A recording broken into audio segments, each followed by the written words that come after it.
Oh man, we are so late. We are so late. I think I worked out the theme tune on the guitar, guys. What? How does it go? You know, the one that goes dun dun dun dun dun dun dun dun dun dun dun dun dun dun dun. See if I can play it. No, hang on.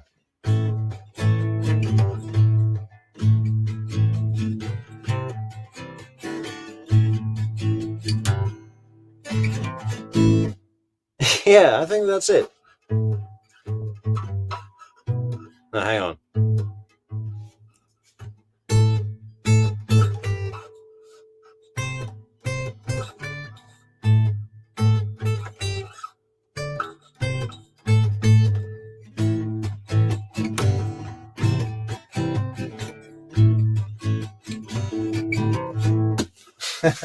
anyway, anyway, folks, where are we? Where are we, guys? Well, we're not in Florida, that's for sure. We're right here. We're in the studio. It's 90 degrees. We know all you guys in the Americas and other places of the world have air conditioning. But good luck to us. It's an oven in here all damn day. But that's okay because we got Jeffrey Lacasse to cool everything down for us tonight, folks. Where is that link? Where is that link? Okay.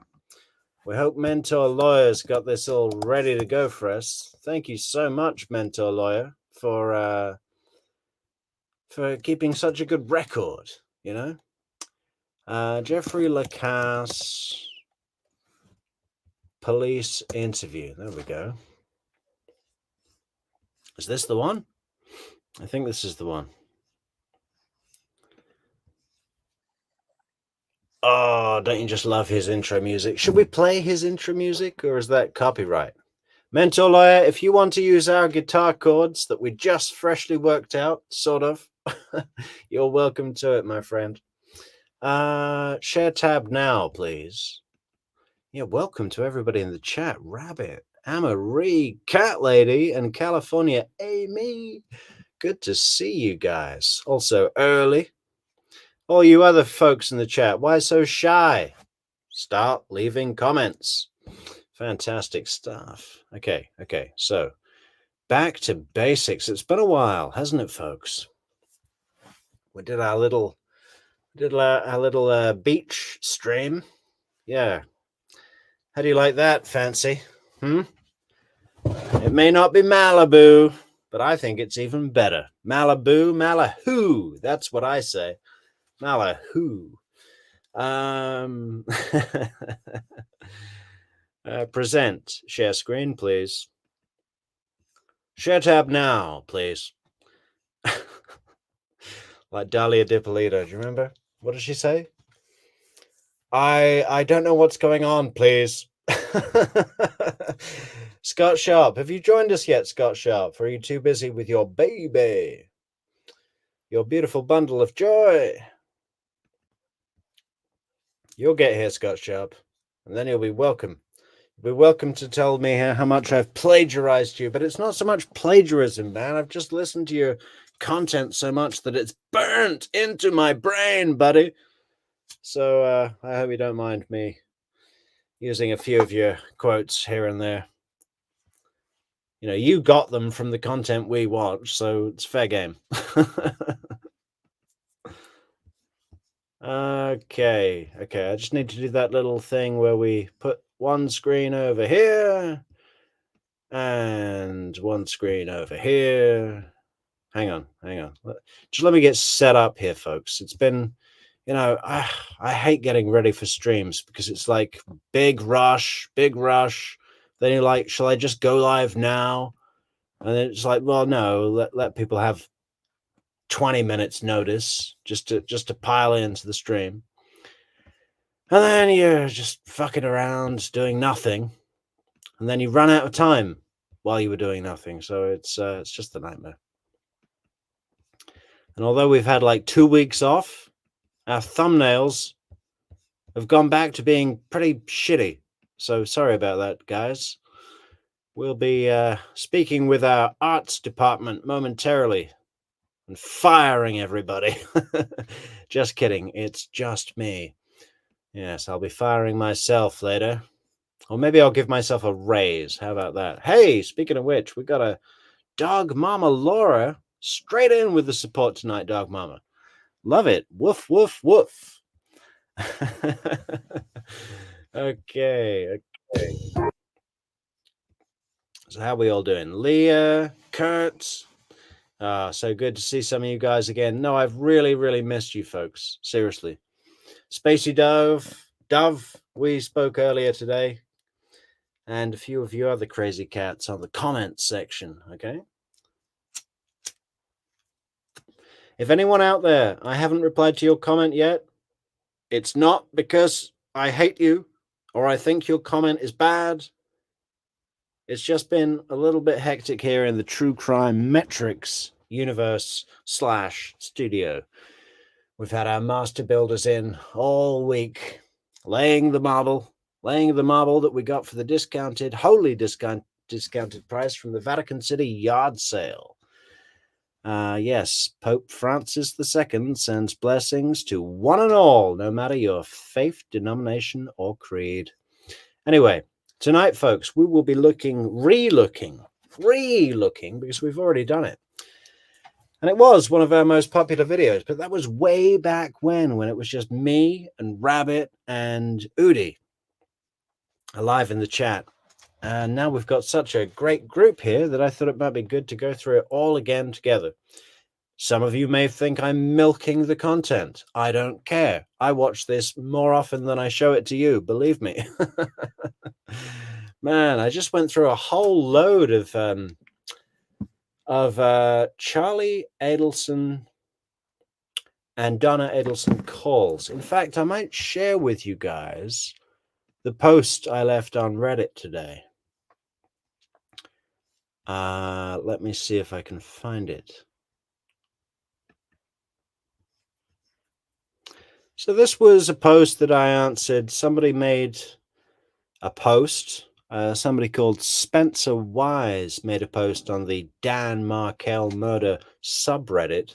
And their post said, "Let's make a deal.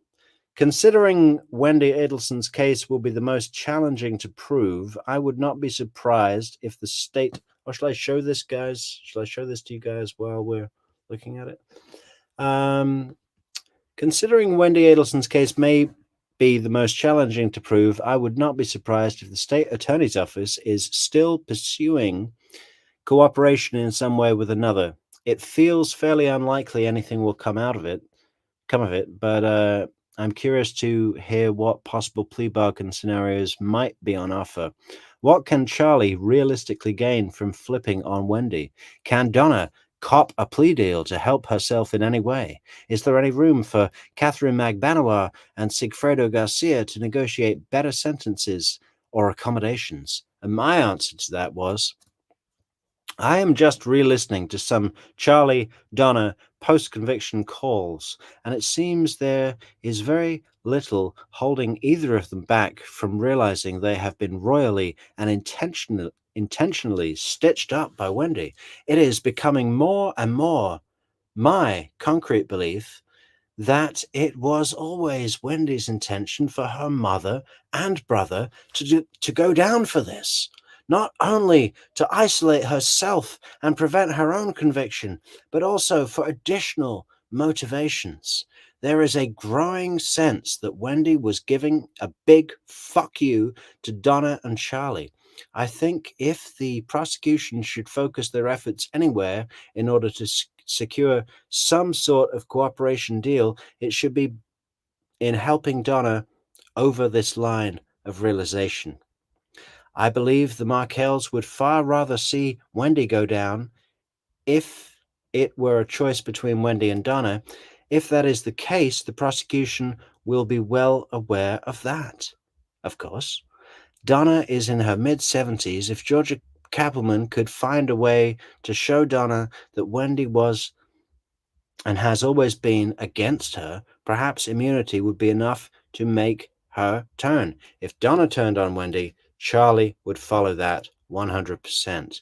But Donna is the toughest nut among them. The only question is, would she rather spend the rest of her life in prison or admit the truth to the public that her family is not the functional, picture-perfect example she has so desperately portrayed?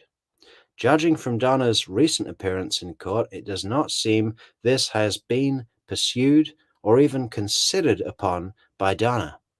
But if I were the prosecution, and this is me talking, folks, if I were the prosecution and cooperation was important to me, that is where I would be laying my eggs, my true crime metrics eggs, okay? On the other hand, of course, Georgia may be totally confident in securing prosecution for Donna and Wendy without the need for a deal. We do not yet know what she has as evidence, which we don't, right? Fascinating stuff. I just sense that there are, it's easy to think where we've just had conviction after conviction after conviction. That's all we're going to see from here on out, folks. But I have some kind of sense. I don't know if it's going to be what I described there, but I have some kind of sense that there are major surprises to come. Illuminating surprises to come that none of us have even started to imagine. It's very exciting times. Fortunately for us, way back in 2014, 10 long years ago, Jeff Lacasse shed light on a few eggs of his own, right? Along with Tamara Demko, who will also be covering very shortly, folks. But tonight, we're looking at the much loved Jeffrey Lacasse in his law enforcement interview, where he came in as the primary suspect. In fact, I don't know if they'd already seen the footage of him in Kmart in Tallahassee, in Tennessee or Georgia, or I don't know if he was on the way to Tennessee or if the Kmart was already in Tennessee, but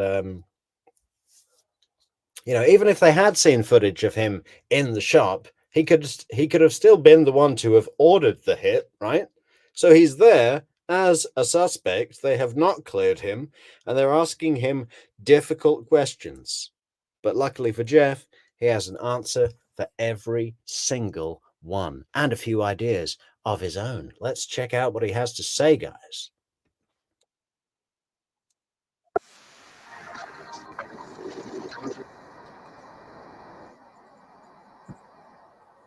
Oh, see, I haven't switched tab. Rusty, so rusty. At least aware. Thanks again, Mentor Lawyer. Hashtag Mentor Lawyer. Everybody support Mentor Lawyer. Thank you so much for letting us borrow your content. We are adding our own commentary, so we hope you accept that this is not daylight robbery, and we hope you support our efforts because we're all working to the same goal, Mentor Lawyer. James, the big man. I go through all that in my head. I come to the conclusion, as you said a minute ago, that she was at least aware this was going to happen, and I think probably involved in it.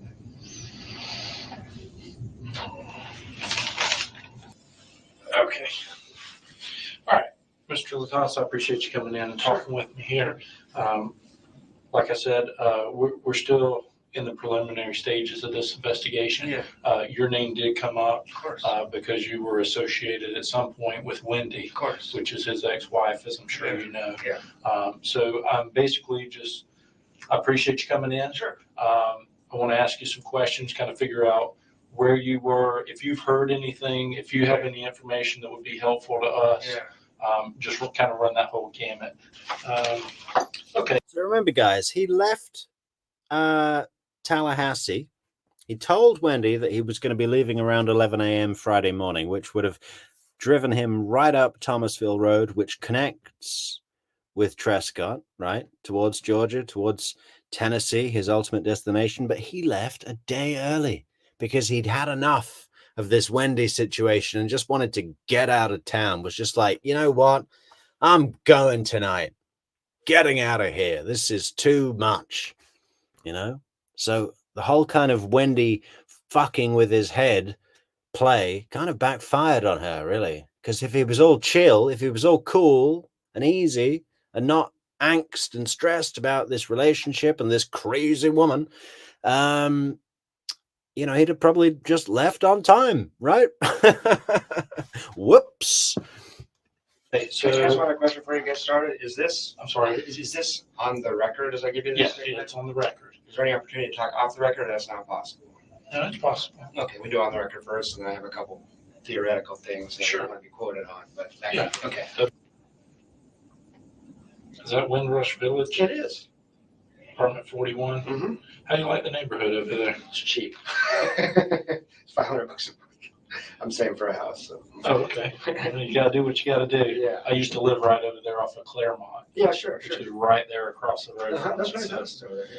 Well, like you said, it's kind of cheap over there. Yeah. That's where I first moved when I got out of college. But Gotcha. anyway, that's neither here nor there.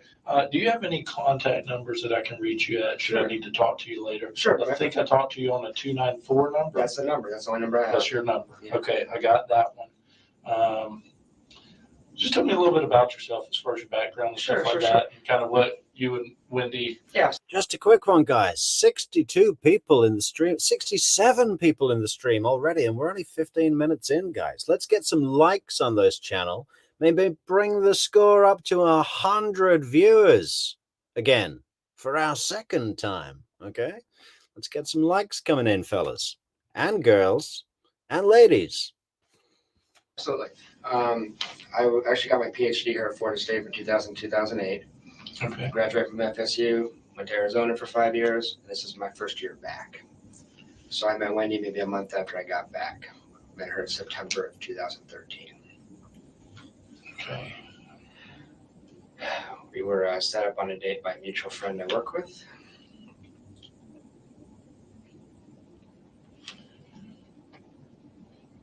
Which was Jane, right? Jane McPherson, whatever. I wish he'd mentioned that in this interview, just not a mutual friend I work with, but it was freaking Jane, right? Jane actually set us up, which is why she thought of him first. It all comes together, doesn't it? That's why we're watching this again, folks, because some of these videos are so long that it's impossible to get everything in one shot. I'm sorry if we're going to be repetitive through, our first video on this, but that can happen. It's not intentional, but we do notice new things as well.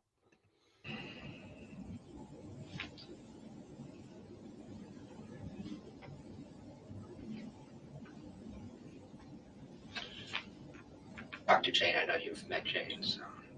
I have. Oh, you have someone met Jane. She was in here when Wendy did her long 9-hour day. Okay, and I take it you've talked to somebody about that because you know about it? I talked to Jane for 5 minutes. I've been out of town. Okay. Yeah, Kurt, we've all been pathetic, man. And it's so freeing to be able to admit that. At some point in your life, you go to the stage where you're like, okay, no, that was really sad and pathetic. And I'm going to do better next time. And Wendy and I are estranged at the moment, so it's pretty bad timing in terms of that. So I can get to that as I give you the tail end of it. Sure. So we started dating in September, did it all through the fall. Okay. Wasn't serious back then. She was dating other people as well. Came back from Christmas break, had a conversation, decided to date more seriously. And by March 1, we're a couple, we're girlfriend, boyfriend. By March of 2014? Yeah. And then spent a lot of time with Wendy. I don't think anybody's been with Wendy more than me the last 6 months. Okay. She has 2 kids. I've been over there, I'd say 80 or 90% of the nights I'm over there. And every single night that she doesn't have the kids, with maybe just 1 or 2 exceptions, if she's in town, I've slept over. So I spent a lot of time with her. We had some problem. Where's that at? That's 3303 Aqua Ridge Way in Corn. Always at our house, never at mine. I got a shitty apartment, as you know.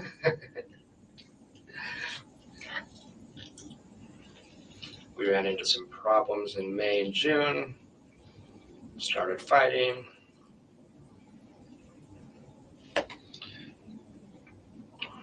And I'm not here to get into your personal life. Yeah, but I think it may bear. Go ahead. Yeah. But given the severity of this incident, Yes. I mean, I am going to pry a little bit. I hope you Pry don't as get much as offended you by that. I'm not offended.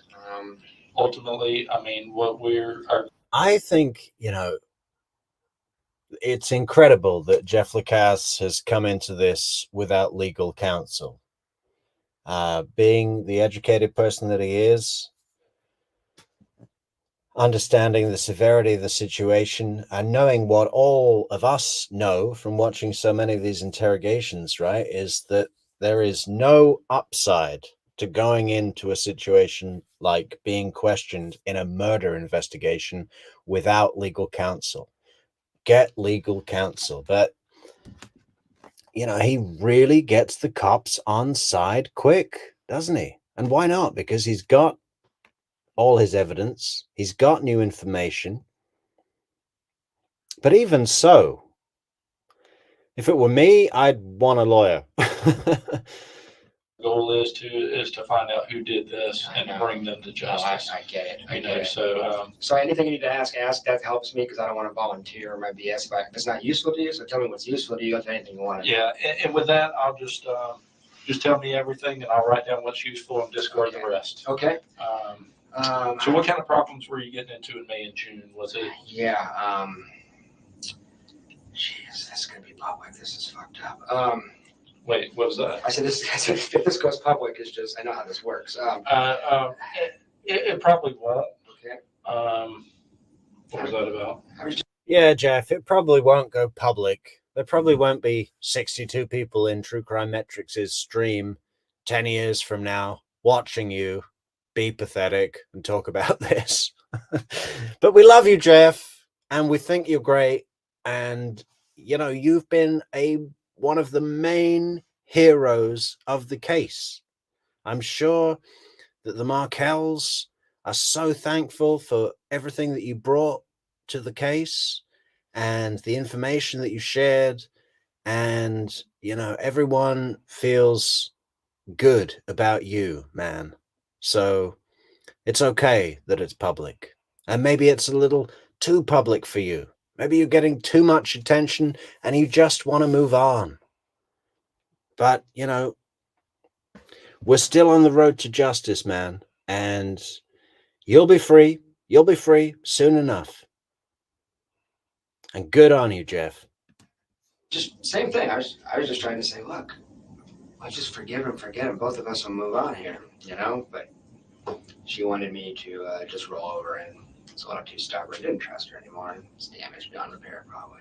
I was in love with this girl, man, so it was hard. Maybe I with the kids, like a co-parent, basically. It was really rough. How old are the kids? 3 and 4. Yeah, Ben and Lincoln. So the next night, and by the way, while she's in South Florida, she is completely miserable. She gets depressed, she gets anxious, and she's got her baggage.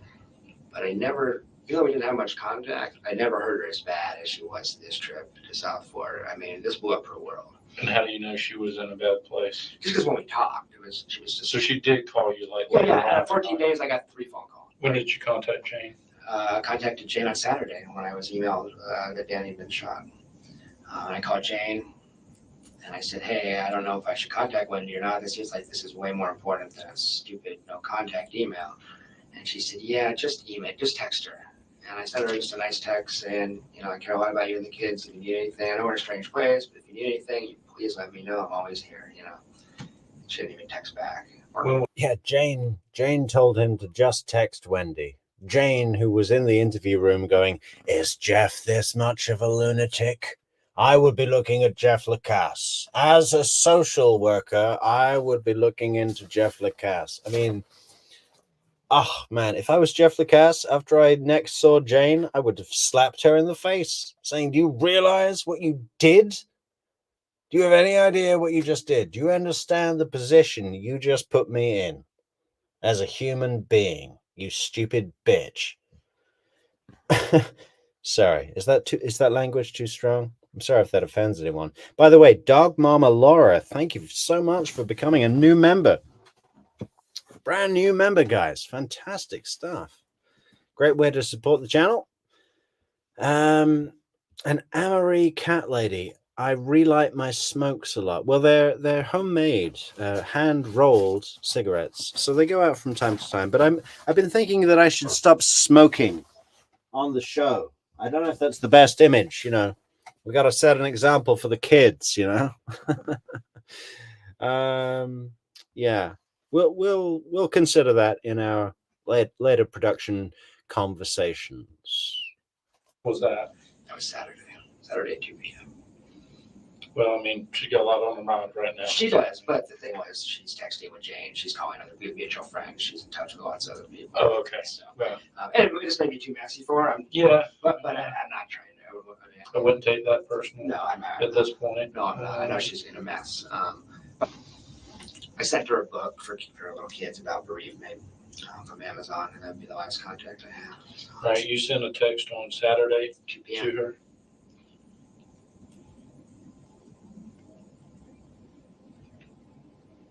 It went unanswered. Yep. And then I'm on the phone with Jane 5 minutes later, and Jane's like, "Oh, I'm getting text from Wendy," so I know she was around. And her phone was working. Yeah. Okay. So that's the Do you know if she's dating anyone else? I'm gonna have to speculate a little bit. Okay. That's fine. Like I said, we're investigating any and all leads. So if you're looking for a potential love triangle, if that's the issue, like someone that would. We're still. Yeah. We're still trying Yeah. to figure all this out. Yeah. It's weird because I don't want to sound just like the jealous boyfriend. You know what I mean? We're taking all that into consideration Okay, too, and I mean, Okay. There's gonna be a lot of men that are enamored of Wendy, that are really into Wendy and feel protective over Wendy, and there's a few of them. Now, I don't know which of these guys she's going to say, "Oh, that's just a friend." And that's true. I don't know. But I'm, skeptical. let me ask you this. Yeah. You say she can kind of put men under her spell. Absolutely. For lack of a better term. No, it's true. It's true. I was caught, yeah. Who's the guy that is like totally that guy, just out of sorts, not himself, would do anything for her? See, I don't think it's. Do you think there's anybody like that out there? Well, I wonder. You guys would have access to find out that. I've always suspected there's a guy in South Florida because not getting my phone calls returned, all this kind of stuff. And she goes to South Florida a lot. Okay. And there's a weird pattern of behavior. Yeah, she's got to be in South Florida a lot. In these months, in these middle of the year months in 2014 to sort out her childhood room in her parents' house, right? Yeah, she's been going down to Florida like every week to pack up all her shit from her room, all her valedictorian awards and her spelling bee awards and her mother's spelling bee awards. And, it's been a whole packing fiasco. And when she's not packing in South Florida, she's packing up the house in Tallahassee to move to South Florida.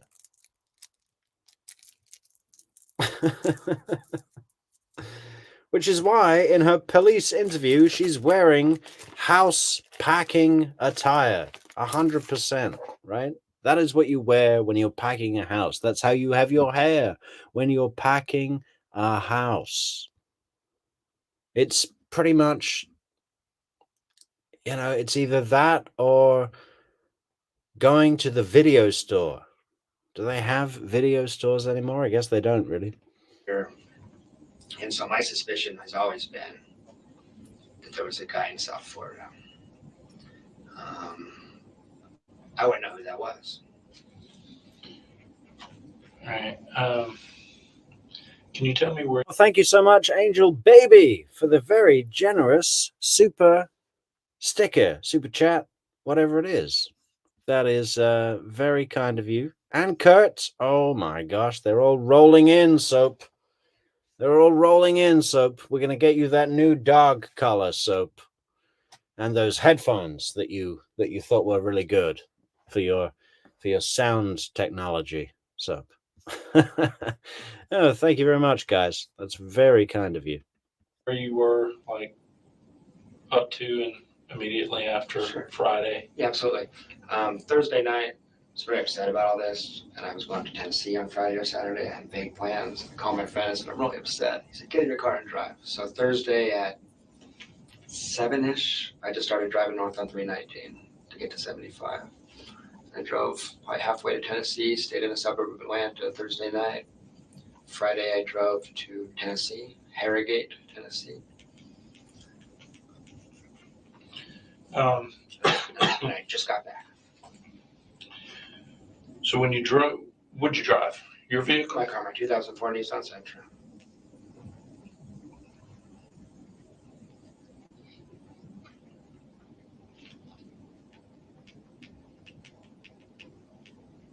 You know, I was thinking, guys, if I flew in from Portugal to the States to come down for Donna Adelson's trial, which I don't know if is going to happen right now because the whole football season thing makes it kind of a I don't know. I just think it's going to be really busy and it's a lot to sort out for this short notice. We've got like a month to fix it up. Maybe it can happen. But if it did happen, I mean, if I'm not coming for Donna's, I'm coming for Wendy's. You can count on that. I'm there. But whenever I get to the States and come down to Leon County Courthouse, I'm going to probably, fly to Atlanta. And if I do fly to Atlanta, I'll probably just drive down to Tallahassee and I'm going to go to the hire company and I'm going to say, listen, I want a 2004 Nissan Sentra. If you have one or something very similar. And then I will be channeling Jeff Lacasse as I'm driving back to Tallahassee. Right? I'll probably just walk into the TPD and say, listen, I want to make a statement. And you said you stopped in the suburb of Atlanta. Where was that? Can't remember. I stayed at a really crappy Days Inn, maybe 20 miles south of Atlanta. Totally want to stay in that Days Inn. I want the same room as Jeff Lacasse.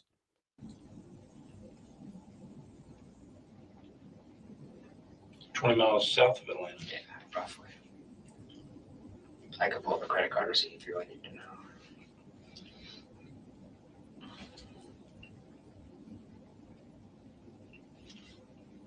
Pay with a credit card? Yeah. Use my credit card on the whole trip.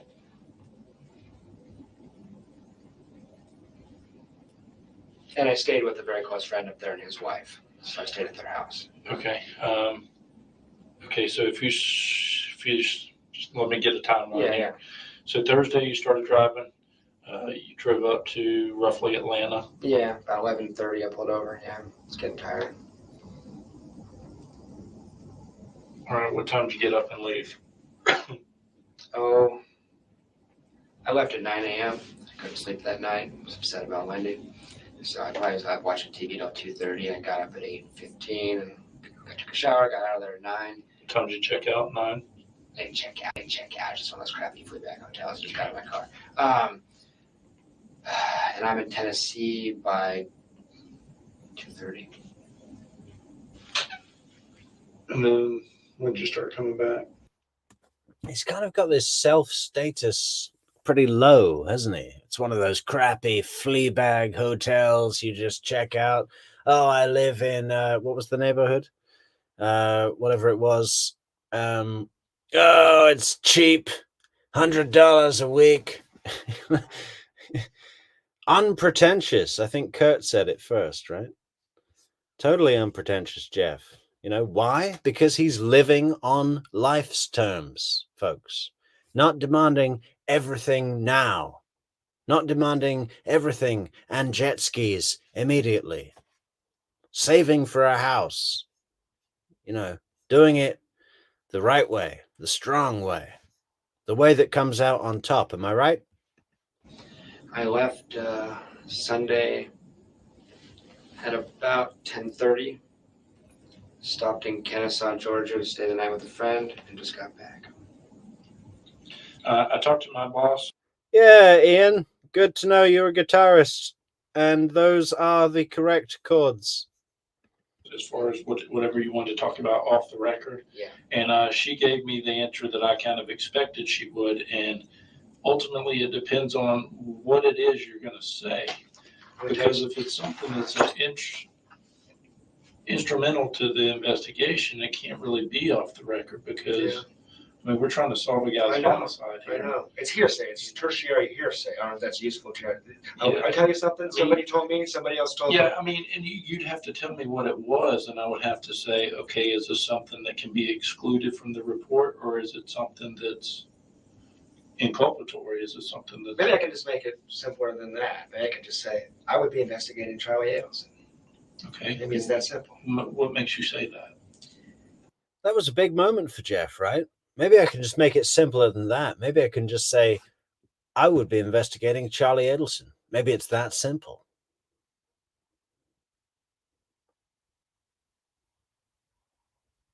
You know, he seemed to think in his court testimonies that he didn't have much balls in this interview, in this original interview. He said, "Oh, I came back and I decided to man up. I decided that I had to man up and stuff." I think he came in strong from the get-go, right? Strong all the way, Jeff. And again, and here's another thing. We're talking to a lot of people here. Sure you are. And you know, you're just telling us what you think. Sure. And everybody else is doing the same thing. And that's okay. Yeah. That's okay. What we're trying to do is just get all the puzzle pieces before we start trying to put the puzzle together. Yeah. We're still in the stages of. Is that where Dan Rashbaum got puzzle pieces from? We're trying to get all the puzzle pieces before we put them together. So we're talking to a lot of people right now, okay? You're just one puzzle piece to the puzzle. And we need to get all the puzzle pieces. And then we look at the picture on the box and we put all the puzzle pieces together, all right? Get all the pieces. I got you. So why do you think it would be pertinent for us to investigate Charlie? He's very angry about Danny. And if you met, I know he's down there, you can't get him in front of you, but you're, experiencing. Yeah, he's angry because he's trying to show balls. He's trying to say, yeah, I'm a big ballsy guy and I'm fucking angry about this guy that's messing with my sister. And Wendy, oh man, I got these theories about Wendy. I'm trying to work out a way that I could get my real theories about Wendy across in kind of a clip show, right? In kind of a clip show where we can put it all together, the puzzle pieces, right? Still working on it in my mind. But believe me, guys, this is what I think about when I go to sleep. And I'm sure Georgia Kappelman does exactly the same thing. That's why I had a dream about her the other night. Investigator, if you got in front of this guy, he'd set off your radar. Set off mine. I used to do juvenile justice. I used to do forensic psychiatry. He set off my radar a little bit. He's a weird guy. Strange guy. He's a conduct disorder kid. And he hates Danny. Conduct disorder kid. So what does that mean? I mean, I would qualify as that, I'm sure. Man, teachers didn't like me, but it wasn't so much that I misbehaved, it's that I challenged them. I was like, okay, you want me to learn this from you? Well, let me tell you what I think. Yeah, kind of arrogant as a kid. I'm trying to tone it down, in later life. Still working on it.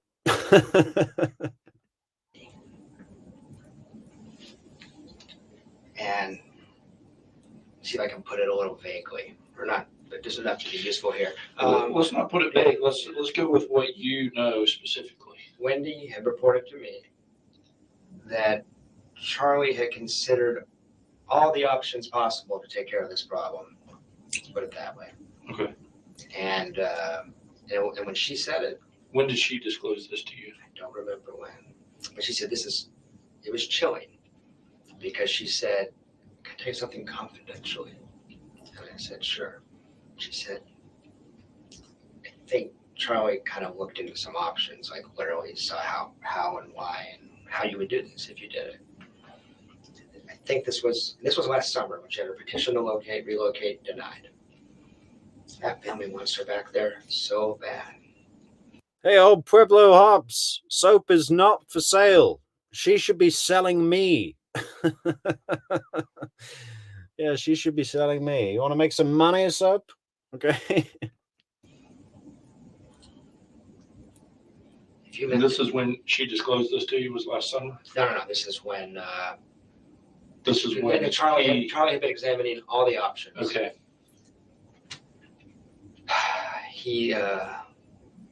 He's a very successful dentist, but he reeks of antisocial behavior. Now, I could be 100% wrong, but I wouldn't want to miss that if I was investigating it. He's got a close friend who's a ex-special forces guy. Sorry for stopping so much, guys. I know we've got 87 people in the stream, and I don't want to disappoint y'all. We're here to comment on the content, but also the chat. And JC, you've got to come down too, babe. Let's go together. I'm probably going to fly into Toronto. You're in Hamilton.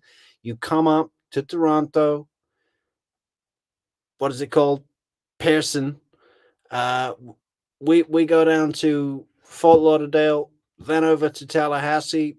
Job done. Like a Navy SEAL or something he hangs out with all the time. What did she say to you specifically? I mean, when you say all options. She said, Charlie,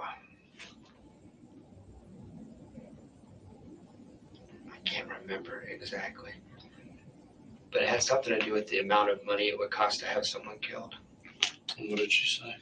Something like Charlie looked into how much it would cost to have someone killed. Something like that. Some statement like that. I can't remember. Did she give you a dollar amount? Did she? But that's the other thing. He's a dentist, but he's an independent businessman. He has a bunch of practices, and he's a Ferrari. I think he's a millionaire, all this kind of stuff. So he has a lot of resources. And wow, this might screw them. Yeah, Dog Mama, I heard that Jeffrey did marry and is married in the latest Charlie Adelson trial. But I was always hoping that he would marry Tamara Dempko, who was the other, kind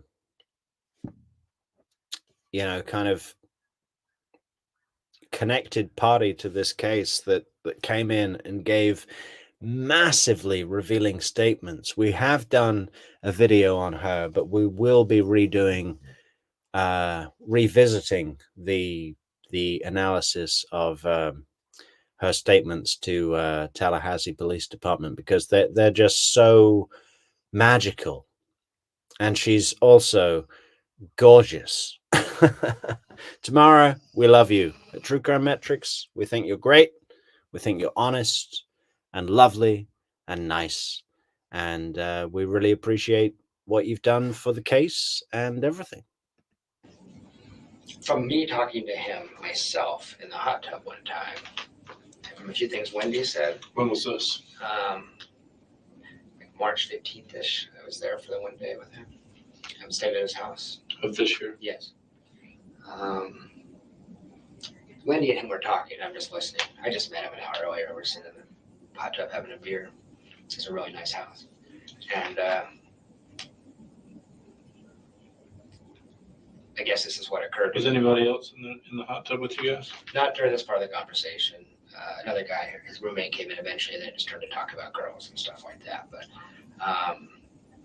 and I'm not trying to play cop here, but I do know one thing you'd be looking for is a lump sum of money moving around and some kind of crazy stuff happened.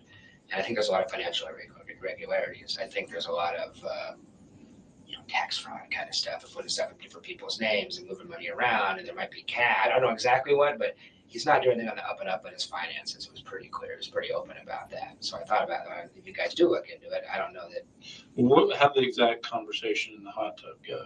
He was just talking about, I put that in dad's name, I put that in mom's name, and it was just clear that hiding resources. Yeah. Yeah. monetary Yeah, resources. yeah. So if you have to do an investigation, that's something you guys should know, because I think there's a lot of, I don't know if it's illegal, but I know there's a lot of, he plays the system. And, you know, I've been around, man. You know, I've been around, and I mean, if you're hiding money, you don't talk about it at all with anybody, ever. And not because you might do a murder with someone, because you don't know who you're talking to. He's talking about this in front of a guy he's met once that's dating his sister, who's a loon and might turn on him. It's a joke. Don't even talk about that with him if they're totally married and secure and have 15 kids.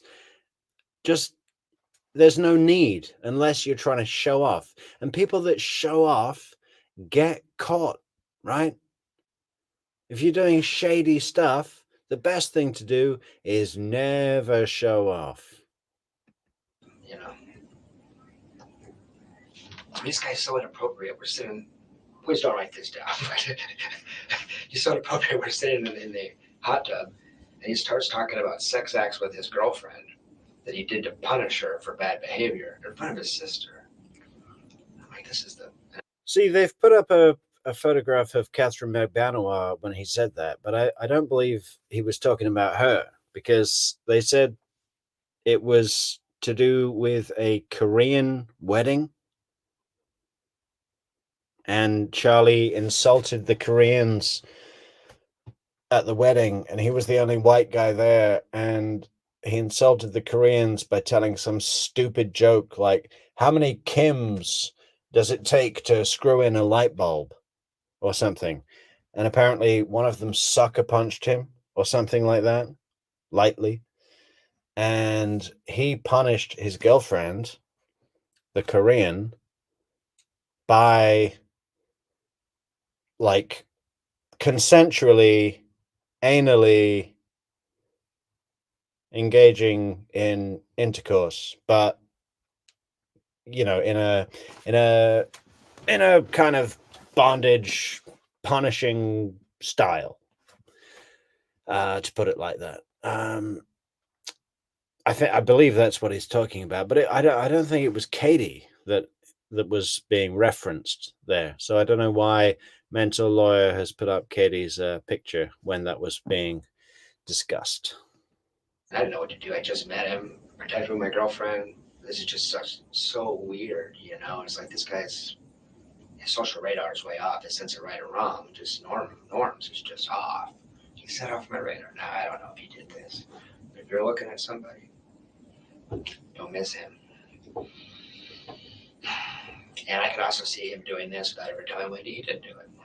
I can see Wendy being innocent, puzzled, and Charlie did. I can totally see that scenario. He's very protective of her. I think that's. Yeah, you can only see that scenario, Jeff. Wendy being puzzled, you know, because she wanted you to see that scenario. She's not puzzled about any of this. She's 5 steps ahead, everybody, including, to a certain extent, the prosecution, which is a little worrying. That's my belief, guys. And I want to do a video on my belief on Wendy's culpability in this situation, and collect the evidence against her in a cogent fashion. But you know, I think she, you know, there's other people talking about this as well, of course, but she wants people to know it was her, but not go down for it. That's the major power play to her. And it's not about limiting Markel. It's not about limiting her brother and mother. It's about saying to everybody, don't fuck with me. It's more likely than romantic. All the romantic couplings are with highly educated, high elite status men. I don't want to throw that away. Who've got a lot to lose. I mean, she doesn't slum that I know of at all. She doesn't. Well, I mean, this Charlie guy's a millionaire by your own admission. So Yes. Well, he is. He's got this buddy. he's got a lot to lose. He does. He does. He's also really cocky and arrogant and narcissistic. So I wish you had him in front of you because I think he'd set off your alarm bells. Not as many did it, but he's aggressive. He's argumentative. Focused on himself completely. He's got 3 girlfriends at a time, which some people do that. Let's break that apart a little. Aggressive, argumentative, focused on himself at all times. Is that what he said? Yeah, right? Absolutely. He's all of those things. And those things are concerning, especially when considering if someone is capable of, quote unquote, having a lot to lose, right? And going ahead anyway. Arrogance. Above everybody. There's this really funny bit in the Donna and Charlie jailhouse calls where Donna's like, oh, and when she said you were arrogant on the stand, you weren't any of that. You weren't any of that. Nothing like that. You were so likable and nice. And Charlie goes, I was just being myself. I was just being myself. And then the jury, there was these 2 black women, and then there was these 3 guys in their 30s that were just overweight, uneducated, looked like they'd never had a girl in their lives. like you're being exactly the thing that Donna says that you weren't being. I mean, there's just such a disconnect with these people. That's the thing. That's one of the things that is so fascinating about this case, right? And the fact that we've been treated to so much covert information, jailhouse calls, post-bump calls, pre-bump calls. I mean, it's freaking just what a treasure trove. And we're going to be going through all of it on this channel, guys. So be sure to subscribe to the channel. If you would like to support the channel, you can like the video. That would be great. There's a lot of you in the stream right now. How many likes do we have already? Let's check. Let's check that right now, okay? Let's check that right now. Okay, 51, and there are 80 people in the stream. So let's get another 29 likes on that channel right now, on that video right now, huh, guys? How about it? Like the video. There's also a link to buymeacoffee.com in the description for this video, or you could leave a super chat, a super like, a super sticker, or you could become a member to the channel, like our brand new member, Dog Mama Laura, who sounds like a very caring woman. A dog mama called Laura. Fantastic woman, brave woman. She became a member just today, guys. You could be joining her and have all the benefits that membership brings, which are phenomenal and fantastic. And we will be adding to them very soon. Yeah, those are great ways that you can support the channel, or just leave a like and subscribe. Those are also great ways to support the channel. But no qualms about it, So you think he may be good for it? Assuming this isn't a botched burglary or something like that. He's the first. Charlie popped into my head within 20 seconds of hearing this.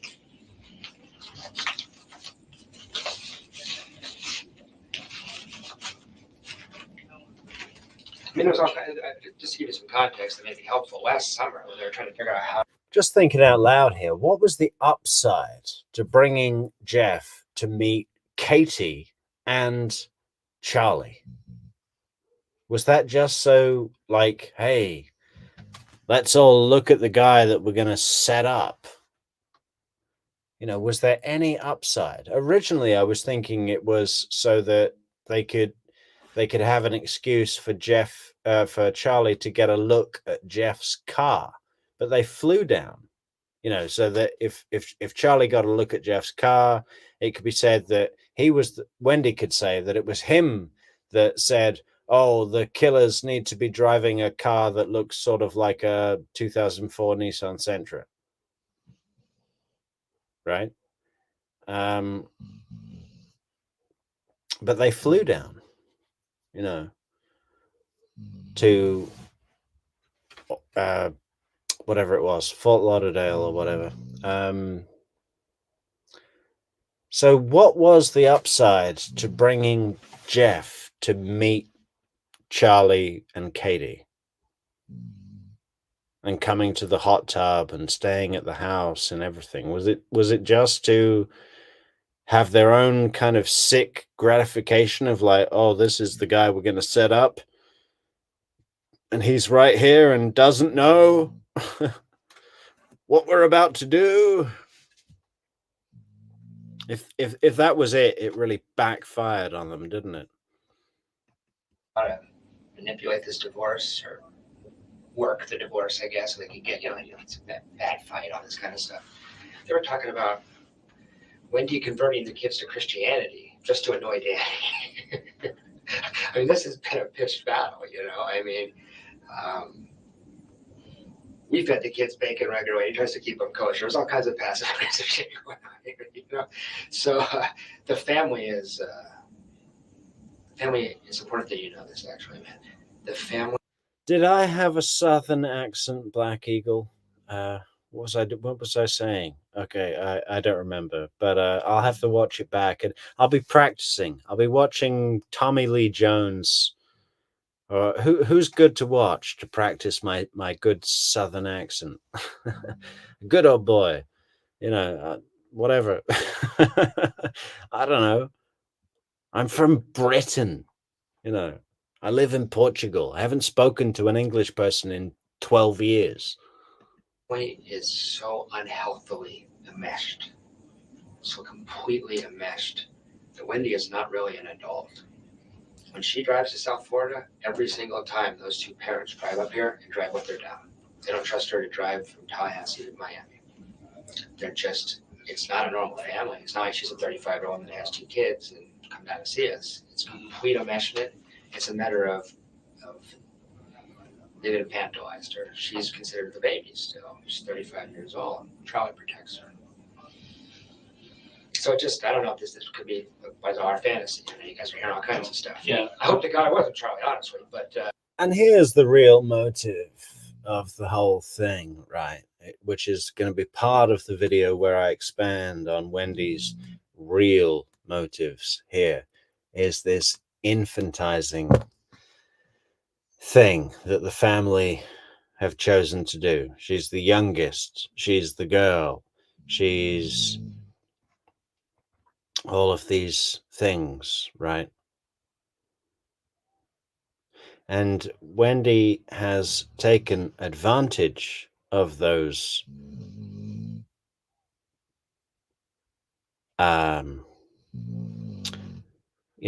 situations from the family, the protections from Charlie, the transport from the parents.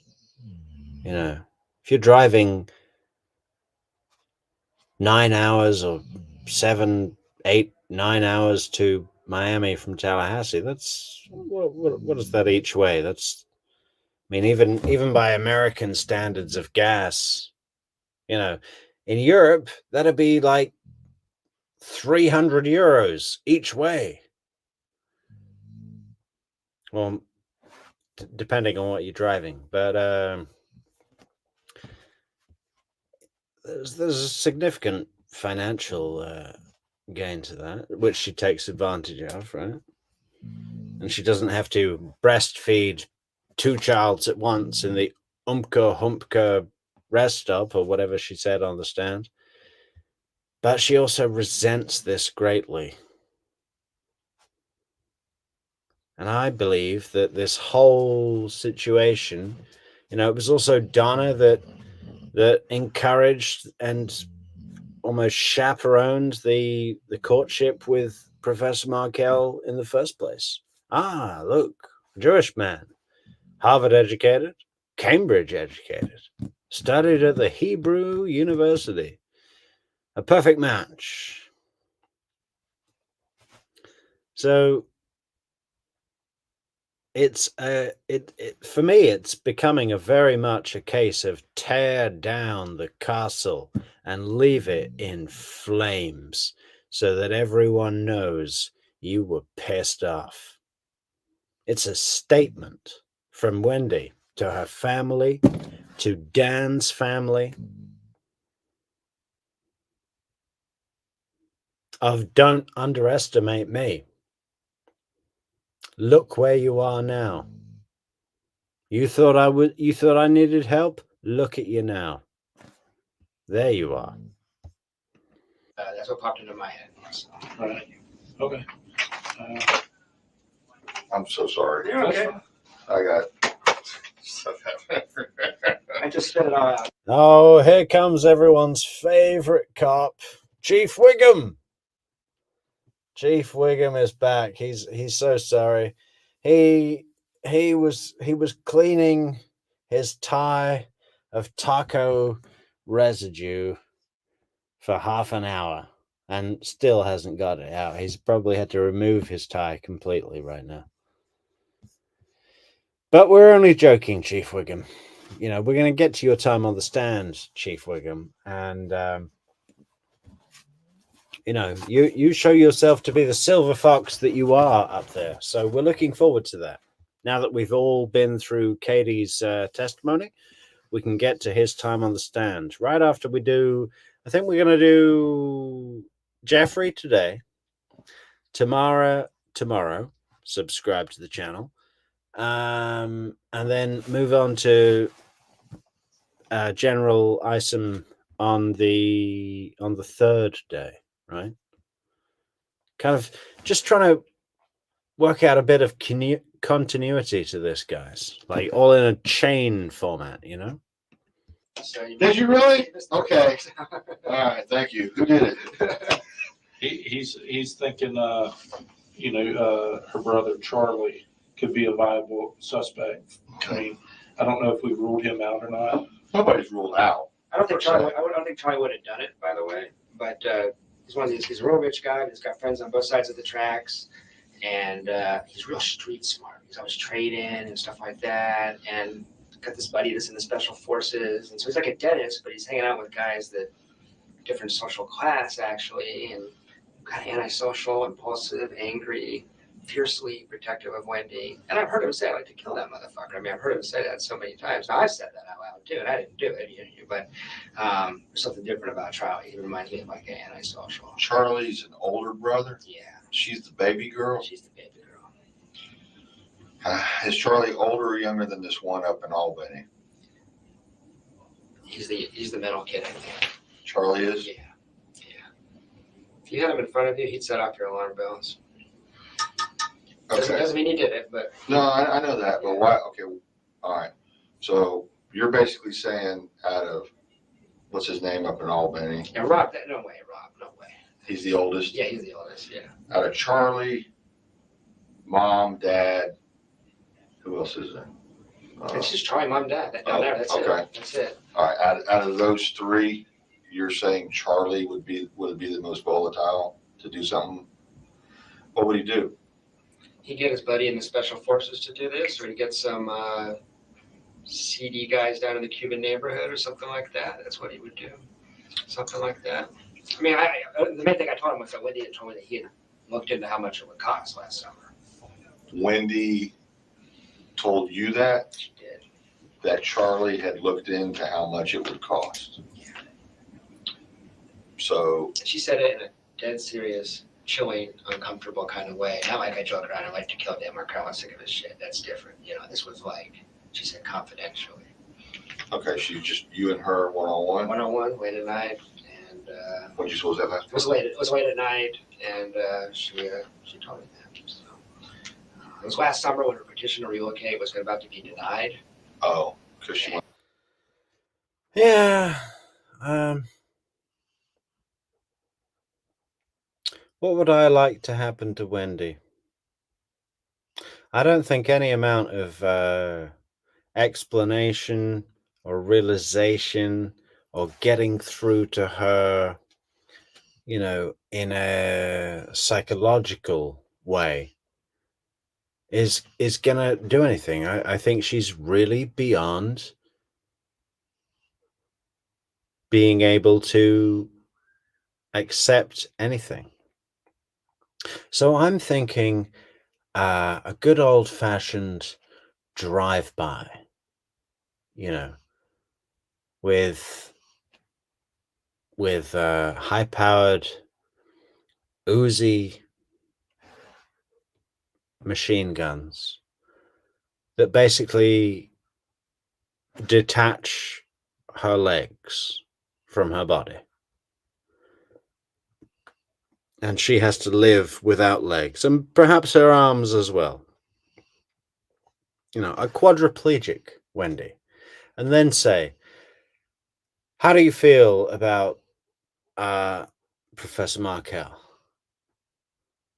And no doubt she'd say, well, we met in, I had just finished my postgrad and in fall 2004. Fucking hell, this woman. But no, I just think, you know, severe physical disfigurement and pain and torture is the only way to even begin to get through to her. And even then, she'd use that as a crutch. You know, there may be no way to ever see her face realize what she's done. Whatever happens to her, she gets life in prison. You think she's going to give us any satisfaction from that? She's going to be the fucking martyr of that.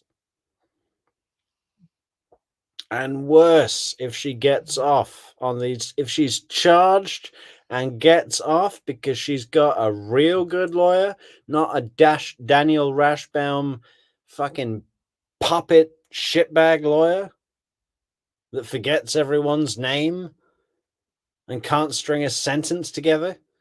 If she's got a real good lawyer and gets off, she'll be on every freaking talk show in the nation going, oh, it's so crazy being charged for a crime that you didn't commit. And I went through a lot in jail. Yeah, she could profit off being charged massively. Wouldn't that be the worst outcome? That's why what I read at the beginning of the video seems like, to me at least, something that Georgia is either considering or has considered and decided against. That's what I got to say about it. Want to take the kids out? Well, they want her down there so bad. The family's so enmeshed, so tight, so unhealthy. She's like the baby. So if you met Charlie, he's an unusual guy. Okay, No. so if you just so I understand, and I don't misinterpret, Yeah. what exactly, how did she say it and what did she exactly say? Yeah, and I'm pulling it from memory, but something like I said, we're also talking about us, because I was like, would you ever leave under any circumstances? Yeah, I know you don't love it here. Am I going to be dating you for 2 years and you just move? She's like, I can't because of Danny. And she said, yeah, as a matter of something about it would be convenient if Danny wasn't around anymore, but once he doesn't want anything to happen to him or something like that. She said, but Charlie actually looked into like how that would be done and how much it would cost. She might have said, I think, Charlie. I don't remember, but it was chilling. In the moment, I was like, my stomach flipped. I was like, whoa. The crux of the statement is my brother Charlie has looked into how much it would cost to take care of somebody. Yeah. take care of somebody. This guy has very little empathy. He's just a weird guy. Okay.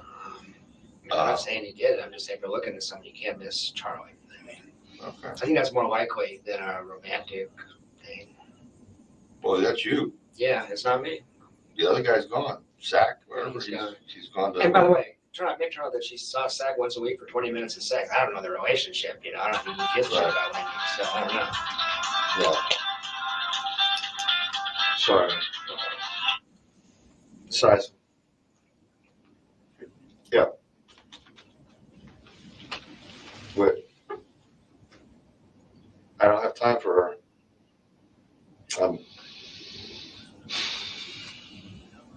I said, great. Okay.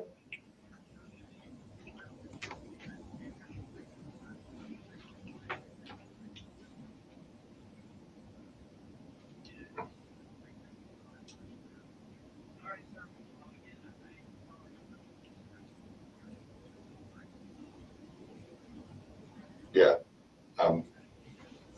Thanks, buddy. Thanks. Bye.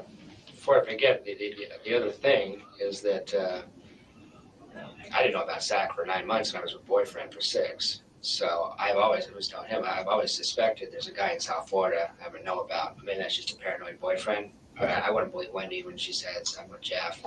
I would, yeah, you got to start the ground zero. She lies. I mean, there's been a lot of men since September. Over me. So, Yeah, just see in the chat there's a few comments talking about the Yardbird dinner, and Rabbit brings up a good point here about and why did Sigfredo and Lewis sit outside Yardbird? Katie was out and Sigfredo wasn't with their children. There is definitely more to that night. And yes, there's more to the arrangement of that night, and there's more to the different parties that were involved in that night. You've got Sigfredo and Lewis outside in a truck looking at them, apparently saying that they're going to run them down, or Sigfredo is saying, you know, okay. I mean, we know that Sigfredo left his kids with the unsavory characters in his house with, was it Shrimp or someone else? You know, from time to time. So he could have gotten word that Katie was going out with the dentist and they were going to be down in South Beach with the dentist and blah, blah, blah. But, you know, I'm still hooked on this thing about why Jeff was involved. And someone said in the chat earlier, sorry, I can't remember who it was. Was it Kim? Someone said in the chat earlier that the arrangement as to the parties at dinner, Jeff, Wendy, Katie, and Charlie, was specifically so that Katie could meet, so that Wendy could meet Katie. Well, I'm not sure about that. Why would she need to? Supposedly to vet whether she were a reliable person to carry out this mission? Is that your point? I don't think that Wendy has probably ever made a statement so direct like that. And you could argue, yeah, or she could say, oh, I think she's a really good girl for you. Or I don't really think she's a good girl for you. And that would be, you know, quote unquote, for the murder. But I don't know if I see that happening. But there's definitely more. And that's the frustrating thing with cases like this, where we get treated to so much discovery, so much information, so much people that tell us a little bit more after, like Katie has done. But especially with Katie, there's this sense that she has a lot more information. And ultimately, when all the justice is served in this case, we as a community that have followed this and studied this and cared about this are going to have huge questions that will never be answered. Like, what the fuck happened at Yardbirds?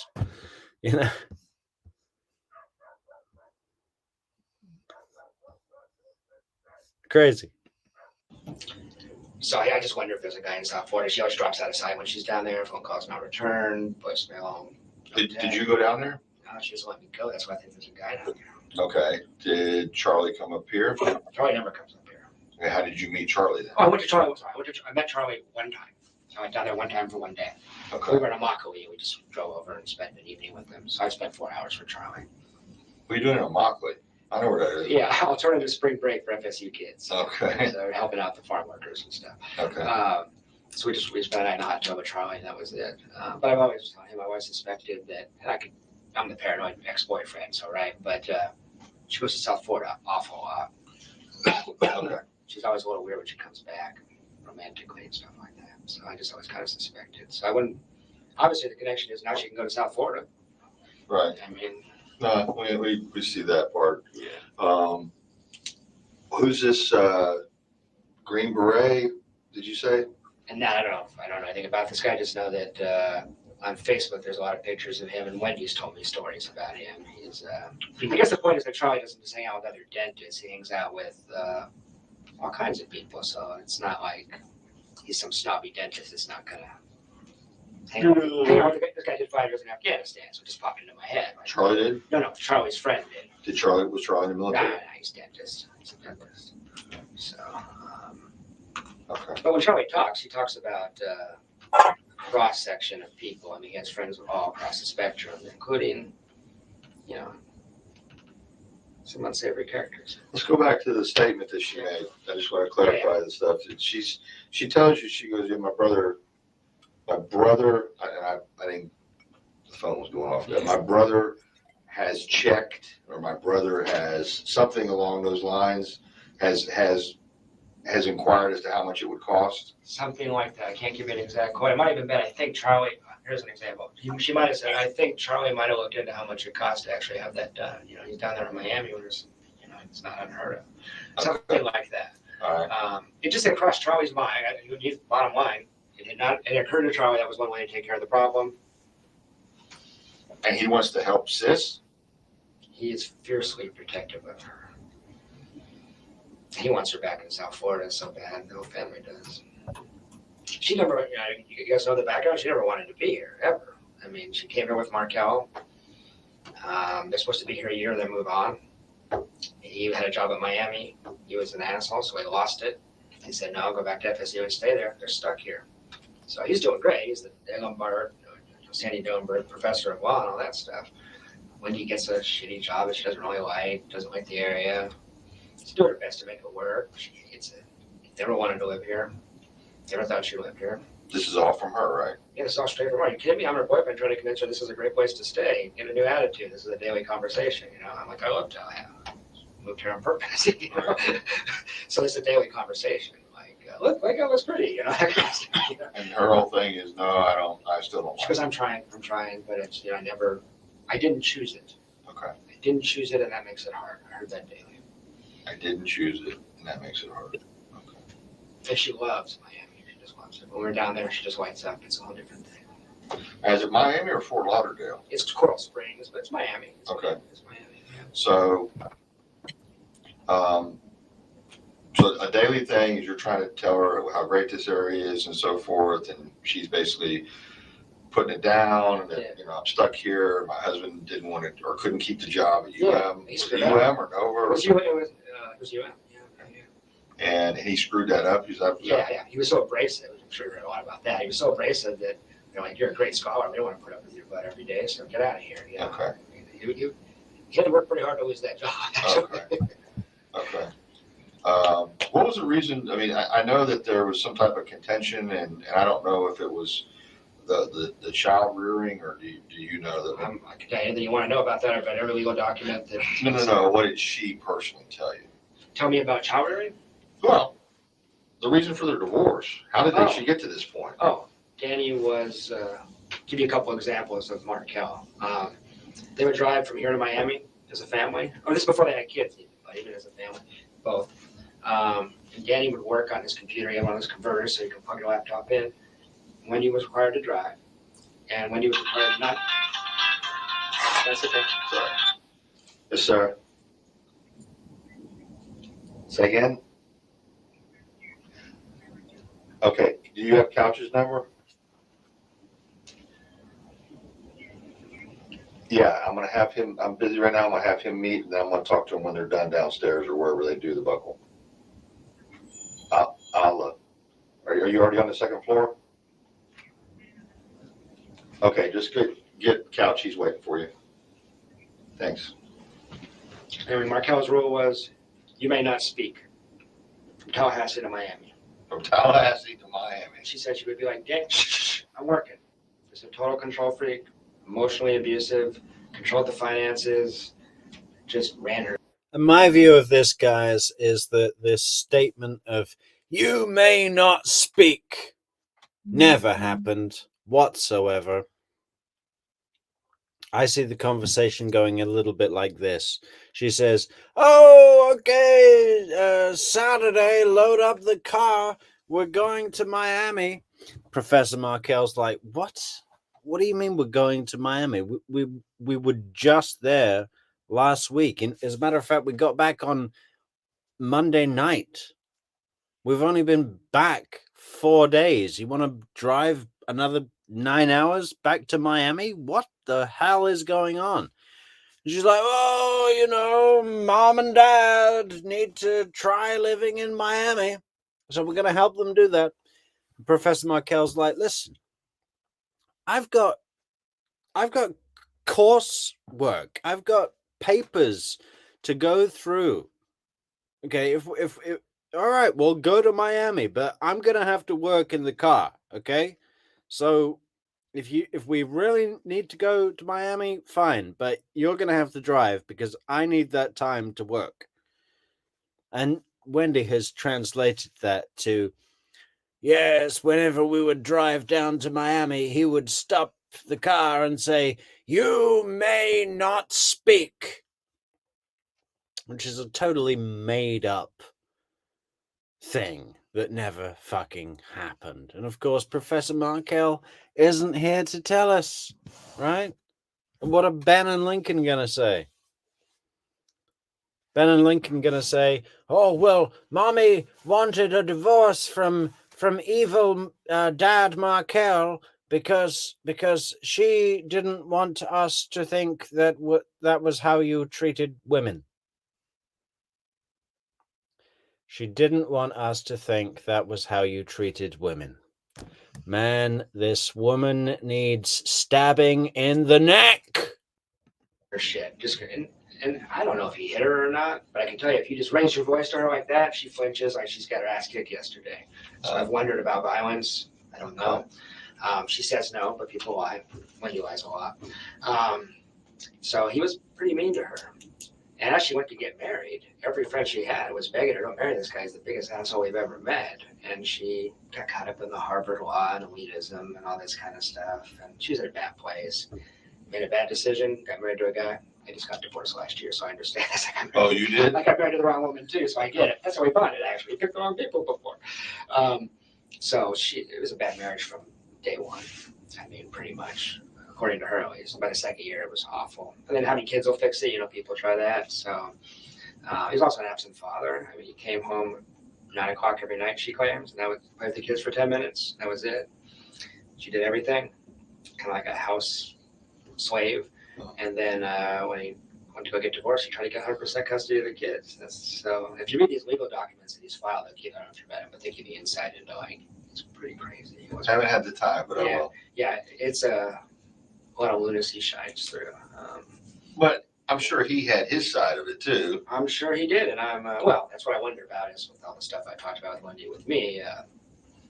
I mean, he was controlling. Well, maybe he's trying to keep his wife in control. I don't know, Right.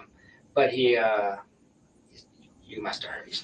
Don't want to speak ill of the dead. He wasn't well liked. It's bizarre to open up the paper and see all these comments about how a great guy he was. No, they're just friends with Jewish. It's all Jewish. Oh, It's all the okay. Jewish stuff. Okay. Yeah. You're hovering around. I'm an honorary Jew, I guess. Okay. I don't know what they call me. Okay. But I mean, I don't know the truth about the marriage, but I do know that it was really, really hard on Wendy. And when we got to the legal stuff, he was vicious. He was really vicious. So. Anything? Did she ever tell you anything concerning any incidents when? Maria, if it's cheaper for you to get a flight from Montana to Portugal, we will be setting up a 4-man tent just for you, babe, outside the studio with an airbed or, just, a pump-up mattress. That's all for you, hon. Come and get it.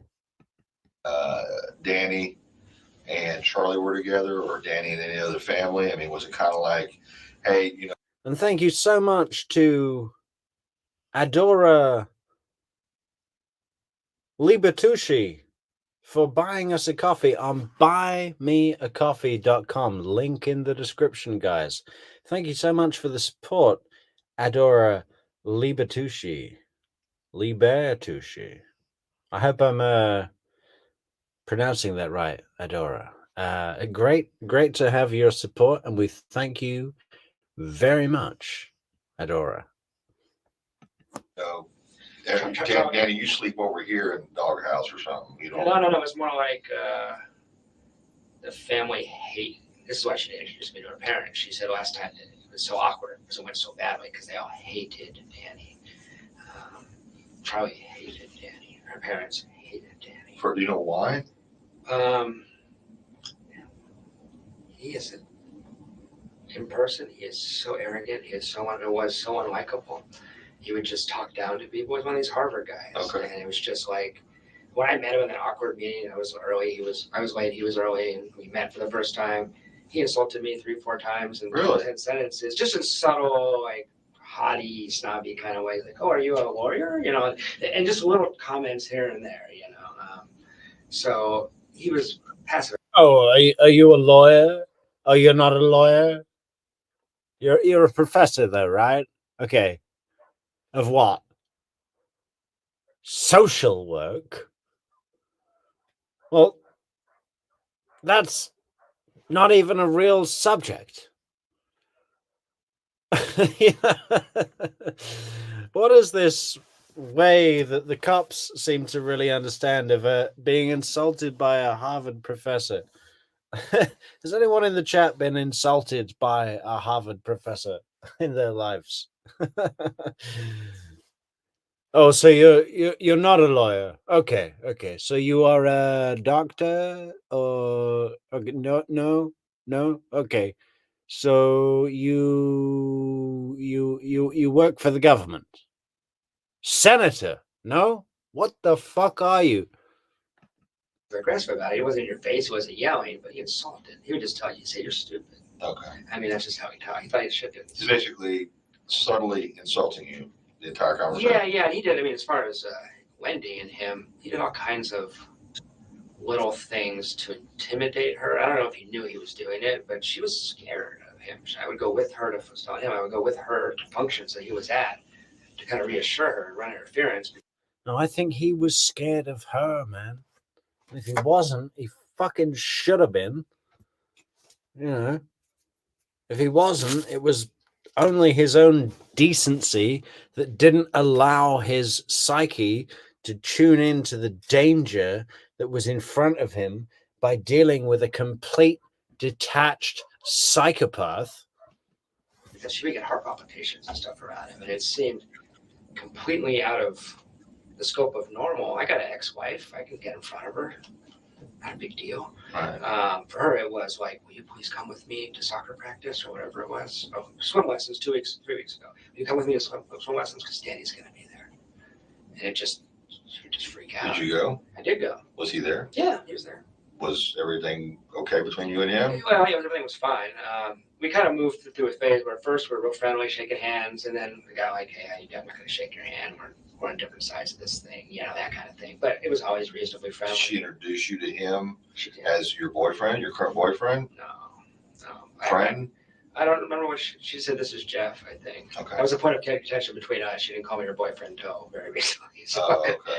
I think she might have had other ones. I think that might have been the issue. Okay. Maybe Dan Sack was also her boyfriend. I don't know. Okay.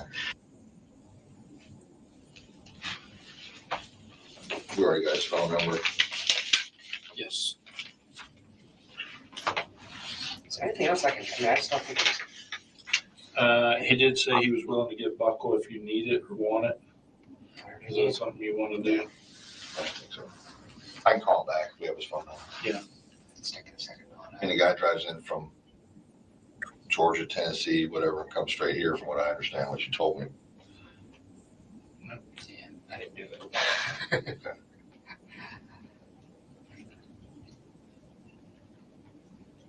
It's probably gonna give it a second here. It was kind of weird, though, wasn't it? Yeah, he was willing to give us a buccal swab if you needed it. Well, he drove in from Georgia or Tennessee and came here, so don't need it. And then Jeff was just like, yeah, I didn't do it. Well, that's great that you're telling us that, Jeff, but could we get the buccal swab anyway? Because we love to get buccal swabs with the cops, right?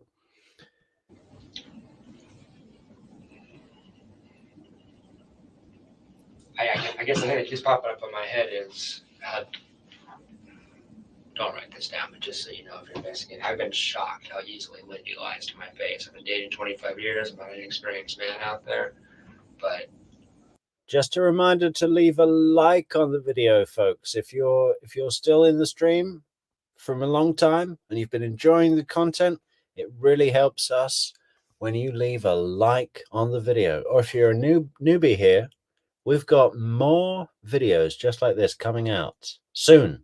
Tomorrow, Demko, we've got coming out. Another fantastic witness that's speaking to the cops soon after the incident and telling a great story of indicative knowledge that we're going to be exploring together. So subscribe to the channel so you get notifications, ring that bell, yes, and likes on the video. There's also a link to buymeacoffee.com where you can buy us at coffee.com in the description for the video. Patreon, which will be coming out soon with lots of private videos, guys. Fantastic private videos for our members. We've got memberships on the channel and also super like, super thanks, super sticker, super chat, and lots of good things like that, right? her and Charlie both have this sociopathic kind of thing where it doesn't seem to bug them at all. So if you had her in front of you for 9 hours, Are her parents from the United States? they are first generation. I think their parents were Holocaust kind of thing. So then, yeah, and they're weird, but I don't have a time imagine being involved. But they are strange people. Right. I mean, in 9 months of dating her, they probably said 20 words to me. Okay. This is not coming up. Okay. I tell you what. Let's just do this. Okay. When you get your paper copies, Okay. send them to Corey for me, I will. and then Or if you give me an email address, I can send them to you. either way. Yeah. Yeah, and then that way. My name and contact That'll number, just- my email's on there as well. And all we basically are doing is we're substantiating. We do this with everybody. You're Yeah, not the first in this Of case. course. We're just substantiating. This was his whereabouts according to his financial records.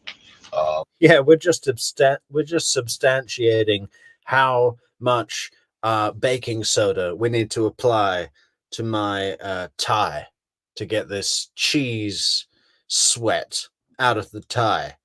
Because, you know, when I go to court, it's best not to arrive with cheese sweat in my tie. He was traveling. He was not in town. Yeah. Yes, he's her former boyfriend. Well, thank you so much, Flower Goddess. 127. Some of my favorite numbers that there are. Are they all prime numbers? No, just 1 and 7. Numbers only divisible by their self and 1, folks. And thank you, Flower Goddess, for your very generous super sticker from Miami. Ooh, fancy. Have you been to Yardbird, Flower? Or Matsuri? Or what was the other one? Where did Charlie and where was the celebration dinner? Someone tell me in the comments, where was the celebration dinner, folks? But this is where he was at according to his financial records. Of course. So that's all we basically want to do. And it's basically we eliminate, and then we get down to who we're really looking at. Yeah. You understand. It's not brain surgery or anything, but I'm trying to think of anything else I could ask you this time. And I'd be wanting to come back. I just don't want to spend more time with Wendy if there's anything. Here's another thing that I typically ask people. Is there anything that you didn't disclose that maybe we didn't ask that you think is of note or is important? Because a lot of times you've thought about this just as much as we have. That's all I I mean, thought you about. got a whole trip to think about and analyze all this stuff. It's a pretty screwed up family. but I'm trying to, everybody's probably in the same brainwave. It's a pretty screwed up family. Right there. I mean, that is a major nugget in the case, right? It's a pretty screwed up family. Charlie is completely detached from reality of morals. He steps over anybody he can, which is a lot of the population, it seems. He's got this. Wendy is a freaking lunatic. The mother as well, Donna. And Harvey's just sort of like this guy pulling the gears, or what is he? I'm amazed how many people are still in Reddit and Twitter holding back on Harvey, thinking that he might not really know anything about all of what went down. I don't believe that's the case for a moment. And thank you so much, Mary, for your generous super sticker. We really appreciate it, Mary. Uvia, yeah, thank you, Ryan. Ryan with the facts. Always count on you, Ryan. Yeah. I saw your Instagram, Ryan. God bless your dad. Looks like a cool guy. Uvia, yeah.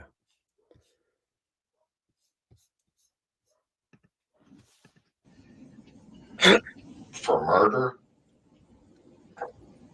Doesn't seem likely to me. No, but I'm asking your opinion, not.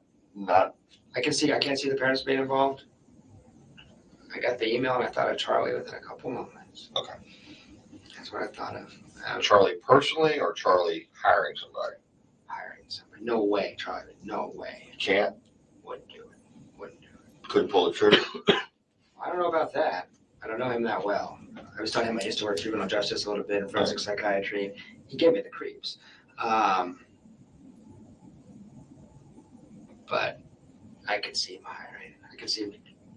You don't follow the rules, man. I mean, that's how he lives his life. He goes to South America, sees prostitutes. I mean, he does his own thing. Is he married?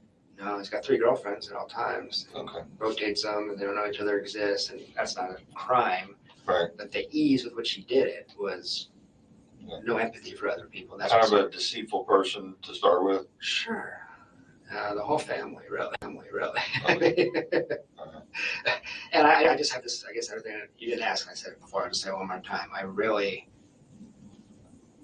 When I looked at that agenda, when I started poking around, when I started looking at my calendar and examining Wendy's behavior, all this kind of stuff. I don't think Wendy would do this. I don't think she's capable. No way. I mean, but there could be people you don't even know about unless you investigate very closely, would be my guess. Because there's some weird patterns of behavior when she's in South Florida. I don't know if you know how often she's gone there, but I have it on my calendar.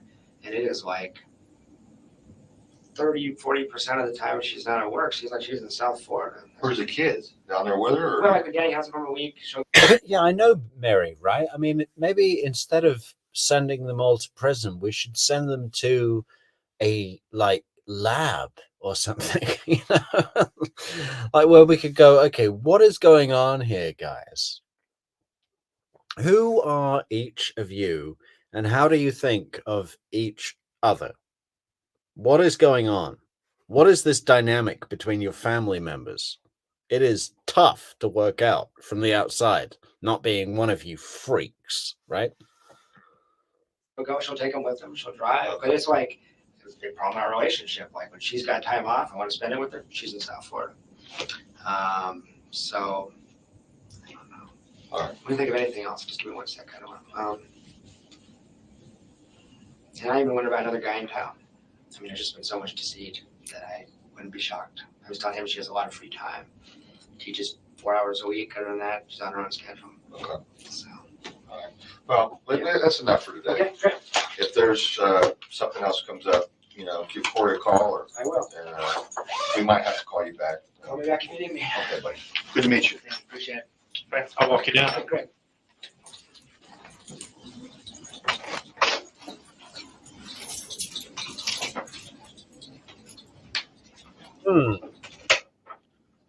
Well, wow, it's a bit of a short show this evening, but I think that's a very tempting cutoff point, right? That's interview 1, folks. Is there any more? Let's just play it out.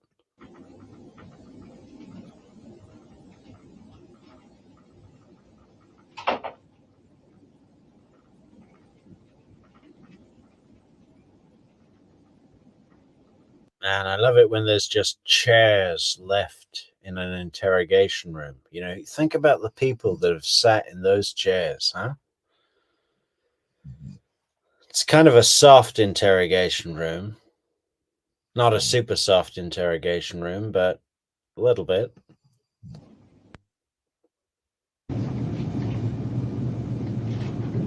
Lights off.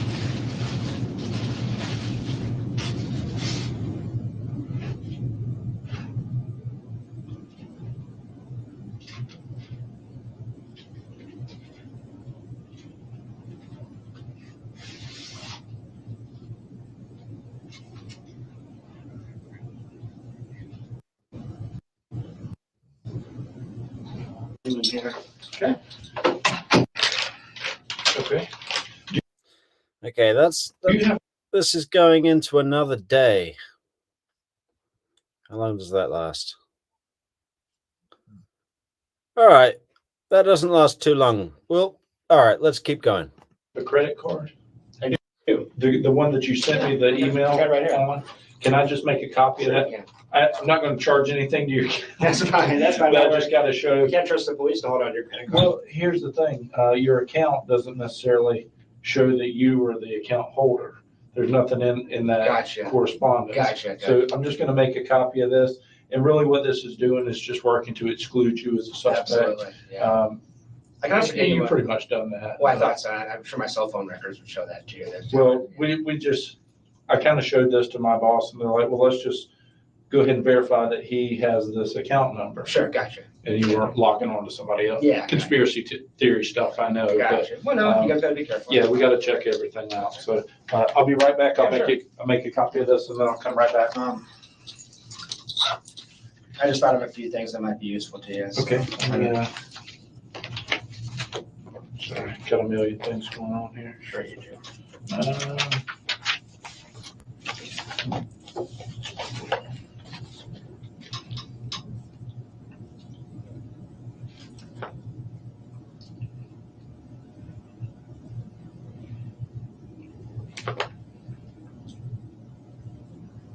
And now is this just kind of like theory kind of stuff, or is it just kind of?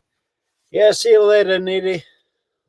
See you tomorrow, because we'll be back with more Jeff Lacasse. But I think how much longer is this left, guys? Let's have a look.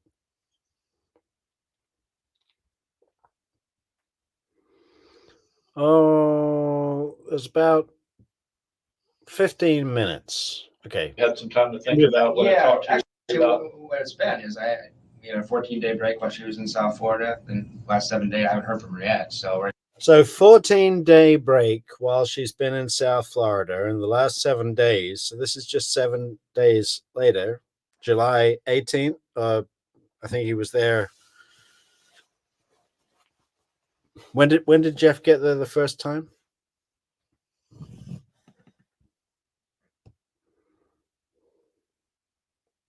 '21st, and this is the 23rd. Day 22, 23. No longer under the spell. I'm starting to see a few things a little more clearly. Okay. It's been a month since we were intimate, a month since she kind of controlled me that way. So it's I'm starting to clear up a little bit, man. So she controlled him by the intimacy. Well, I'm going to go out on a limb here, guys, and say that's been known to happen, right? The spell. So there's just some things I think you should know. I'll try to go quick. I know you're busy. Okay. But I appreciate you. First, there was 2 quick things. You probably already have these, but there's a professor in the department that's totally obsessed with her. You probably already got that. Who is that? He's got really bad teeth. I don't know his name. He called her goddess, and he would send her inappropriate texts. See, this is a weird thing, isn't it? This goddess label being brought up when Wendy is doing that head tilt, eye contact thing in court, which makes her look like Medusa or something, where she's just trying to freak out the frickin' jury or the prosecutor or whoever's asking her questions. It's strange, unusual behavior, and it just feels a little bit, I don't know about using the phrase godlike, but witchcraft would come to mind. I can't imagine that Wendy wouldn't have mentioned that, but just to make sure you had it. He's an older guy, probably in his 60s. I don't know his name, but he called her goddess. And he's no fan of Markel.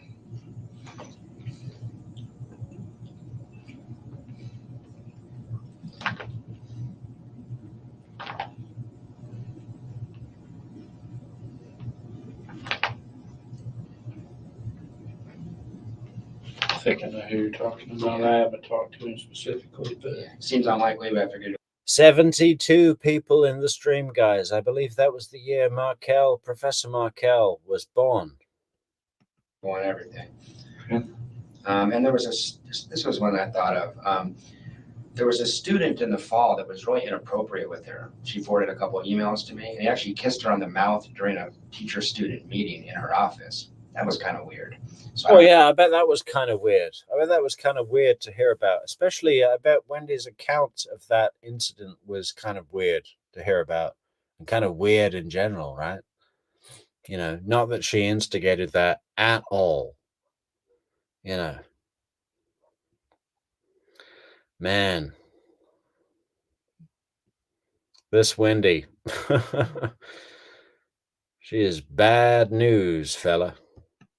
I don't know his name or anything else, but there was the student that, if you're looking for obsession, that was strange for a student to lean in and kiss a professor on the mouth. Yeah.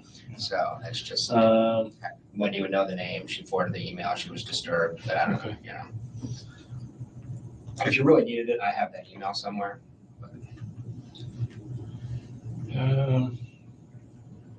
Might have been a cocky student trying to pick up his hot prof. I don't know, but. If you can find it, you got my email address. Yeah, would you like to see that one? Okay, Sure. I'll send you an email. Just a cocky student trying to pick up his hot prof. No, Jeff, I don't think so. I think we know what that's about, Jeff. I think his address is on it. Yeah. we haven't excluded anyone really at this point. Gotcha. So, Okay, a couple other things. Doesn't saying something in an investigation, like we haven't excluded anyone at this point, kind of synonymous with, yeah, we don't really have any ideas and we're stuck. We're totally stuck and we don't know. So can you tell us what happened? I've been seeing a therapist since about, I don't have any major mental health problems, but just to try to deal with Wendy, I was seeing my therapist I used to see when I was going through my divorce. So I was thinking about what we talked about in there. I mean, I've spent like $2,000 on therapy trying to figure out how to deal with Wendy. She's been really hard to handle. And I realized I never put it together, but he for months has been concerned that she's a sociopath. And I didn't tell you guys that before. I still love Wendy. I was under her spell. She called me tomorrow. I'd probably go back to her. But there's a lot of stuff that, as I look back, is really strange. To give you a couple examples. Well, I guess one of the things I worry about is Wendy has this public persona. Yeah, Nate, use it for good. We can count on you. And she's a very good actress, and she's very charismatic and all this kind of stuff. And she knows a lot of people, everybody in Tallahassee knows Wendy. You probably discovered that already. I mean, she's in every social circle, she's very social butterfly-esque and out there and stuff. But in terms of people that know her intimately, have spent like a lot of time with her and have seen behind the curtain, I think it's Markel, me, and maybe that SAC guy in the last 12, 13 years. I mean, she doesn't, you know what I mean? So some of the stuff I had seen was pretty crazy stuff. I mean, no sense of guilt, no empathy, hypersensitivity to criticism. When I said, hey, you cheated, I mean, that's fucked up. She would not apologize. She would not say she felt bad. She would not say she made a mistake. She's a total pathological liar. And I feel bad saying all this because I still love her. She has these flaws and I would have stayed with her. But if you look back at Markel's legal documents, he's constantly talking about her systematic pattern of deception, how she lied. Wow, Albert, what does that put you born as? 54? Are you a Sagittarius, Albert? All the time. And she told me once, I have a really hard time telling the truth when it's inconvenient or unpleasant. I lie all the time. I mean, she said that to me. So I never would have thought that Wendy was, I know she didn't pull the trigger or anything like that. But the more I thought about it, how much I was manipulated, how much of a spell I was under, all that kind of stuff, I feel kind of creeped out right now that not, I don't know if she's a suspect or not. The paper says she isn't. But as an accessory, it makes a lot of sense to me at a certain point. So, and I don't know that many. Yeah, I can't wait to get to this Black Swan trial. This Ashley, is it? Ashley somebody. Yeah. Yeah, I've seen some interesting stuff about Jay and Fancy talking about this. And I haven't seen anything about it. I've just been Adelsoning it up. Put it that way. Right now. But we'll get to those new trials soon, guys. Don't worry about it. People that know her that well. When you see behind the curtain, she's a total train wreck. My psychologist was saying, man, she just meets the checklist of a narcissistic sociopath. Go down the list.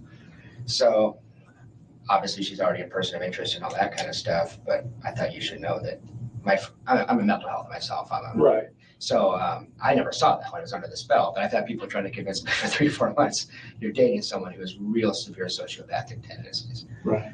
So high functioning and attractive, but still, bad. Yeah. So that's something I just thought I should tell you. Sure. Well, I just noticed that Markel, everybody's told me what a nice guy Markel is, and I thought he was Satan, because in our household, I mean, he's a psychopathic, stalking, emotionally abusive, controlling jerk. That's how Wendy thinks of him. Psychopathic, emotionally abusive, stalking, controlling jerk. Well, I'm willing to bet that many men that aren't those things have been called those things. You know, and sometimes those labels are valid, but they're hot button labels that get thrown around a lot, right? Easy labels. You know, it's like if you say, what is another example? A simpler example where you say, that dress doesn't make you look fat. Then you're called, I don't know, you know what I mean? Like, there are simpler ways to have less horrible labels put on you. Now I know. And that's her assessment of him. Yes. Do you have the same assessment of him? I did when I was with her because I didn't know. I just believed her. Right. You know, but no one else has. But I hear from everybody. Hey, Maria Gabriel's a Sagittarius. The grass isn't greener, babe. Stay in Montana. Like, the grass is plenty green in Montana. Am I right? Else says he's an arrogant dick. As far as academic, there's a lot of professors that are arrogant. You know. Sure. But he's a good man. That's what I hear people saying. He was a good father. He was a good man, and he was really upset with Wendy. And Albert's Virgo on the cusp of Libra. What does that put you? The 24th of September? 24th of September. Yeah, I believe so. That was going to be my child's due date, actually. But it died. Wendy. Starting to understand why. I mean, there's some timing things here. I hope this is all wrong and you find some disgruntled student that shot him. I want Wendy and her kids to have a good life in South Florida. You know, I still love them. I still care about them. I miss them. I'm pretty heartbroken over all this. But if you want information, I had some things to say. So we have this big fight in Gainesville. And I'm really confronted her. I'm really hard on her. I'm pissed because I feel like I've been conned because she's been calling me her boyfriend and all this kind of stuff.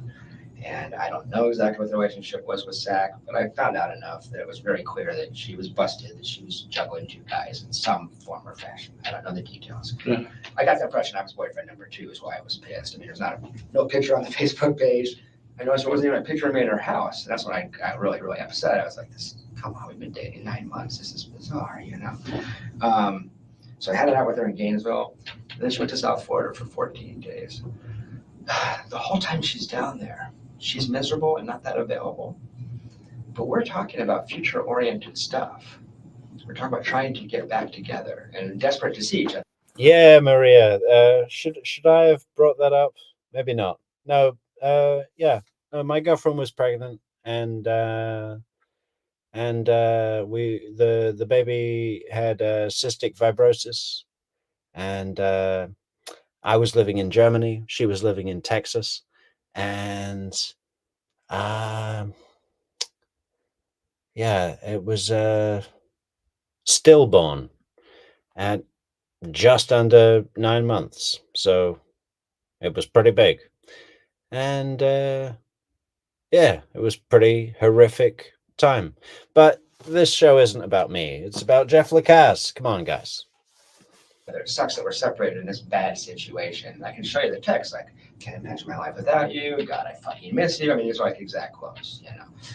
She gets back to town. We go on a date. And I said it was awkward, but we were holding each other. We're holding hands. There was a future orientation still. We're going to spend a lot of time together and work this out. That's what we had decided to do. And that was last Monday. It gets really strange from there, and it makes me suspicious. Maybe I'm just paranoid, but then on Tuesday, she called me at 2 or 3 in the afternoon. And she said, I'm locked out of my house. We're going to see each other that night. And I say, okay, locked out of your house. What are you going to do? I'm trying to get a key back.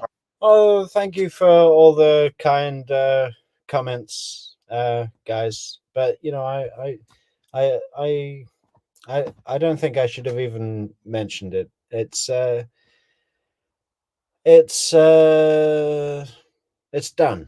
You know, it's done. It's over, and it is what it is. But I appreciate the love. I need a locksmith. I said, oh, well, I'll come out and we'll just hang out on your front porch and have our date there. And she's like super sweet and friendly. And it's like everything was okay, actually. She was like, I would love it if you would come keep me company, see you in a little bit, call each other baby, this kind of stuff. When I showed up to yoga, and it ended up that she got into our house, we went to yoga together instead, and we just met there. When I showed up to yoga at 7, something was completely different. She was gone. I mean, and that might have been just her talking to her friend and says dump him and she decides it and that's it. It may have nothing to do with your case. But I would be really curious to know if I was you, who she talked to between 3 and 7, because something happened where I seem to be irrelevant all of a sudden. And this is after 15, 16 days of her wanting us to, let's just work this out. It just turned in a second. And then it gets a little stranger from there, actually. And this was Tuesday preceding the 18th. Exactly. So I'm never. What point did she send you the email? That was that night. night. That was that Tuesday night. That was Tuesday night, which I suspect was already in her head because. Was that maybe when she maybe came to a finalization that she was going to do that? She may have. I mean, I don't want to make this all about me. There's bigger things here, but I did notice some things. I mean, so she's done with me, right? Okay, I'm looking at her. It's not right. Something's wrong here. I walk out to the car, and it's really awkward. Small talk, I can tell she thinks everything she's done.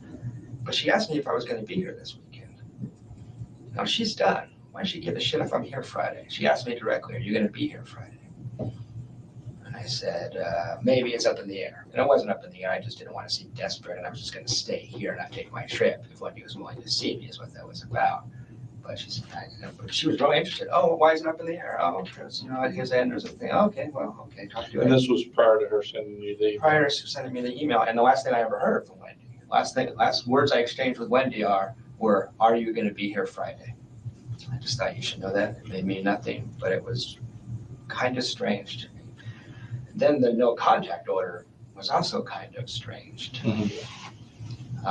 Usually you just send someone an email and say, hey, I need some time to think. She was very strict about that no contact thing. It was almost like she didn't want to be in front of me. I just busted her for Well, she probably didn't want you to try and talk her out of it. Maybe. I don't know. That was my thinking. Maybe. Or maybe she knew something was going to go down and didn't want me in front of her because I read her pretty well. And I just busted her on a whole host of lies,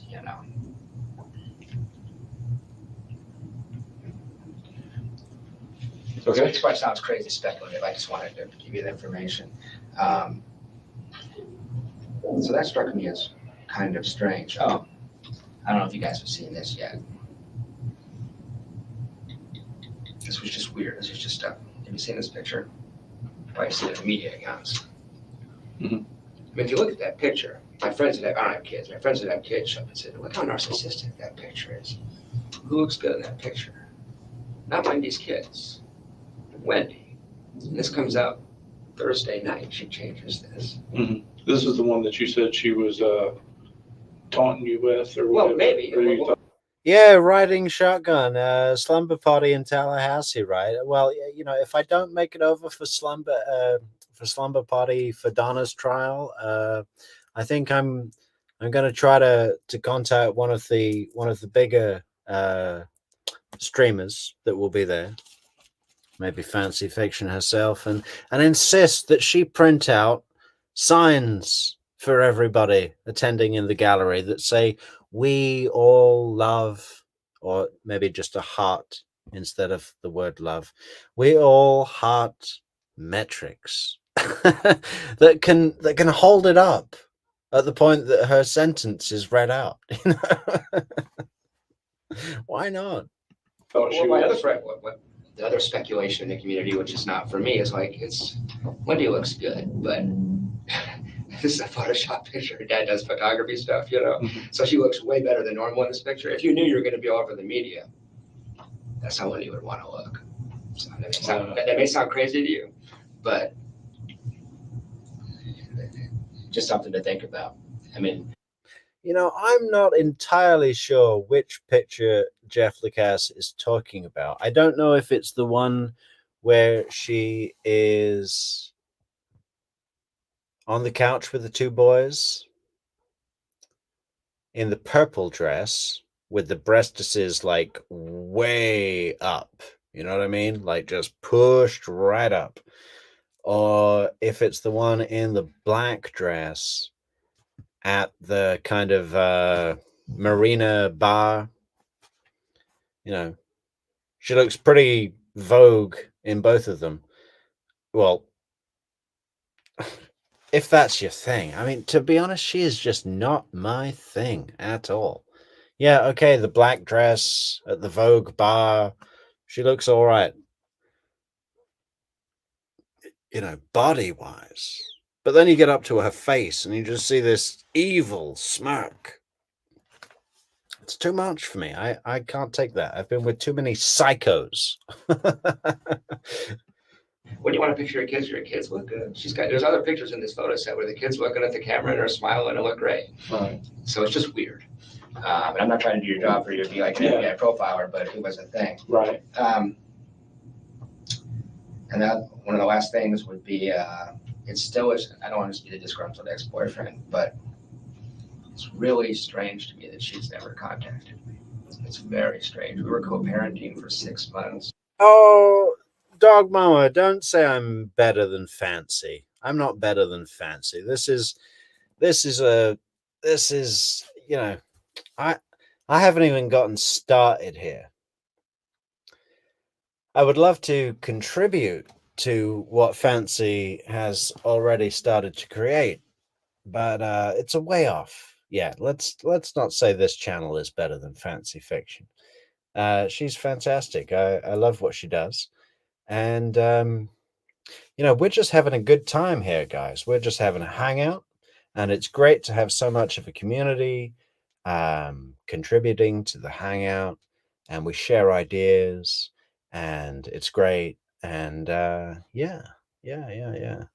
Maybe one day, we'll be better. We'll be better than Fancy. But not today. Not today, Dog Mama. But thanks for your comment. Okay, guys.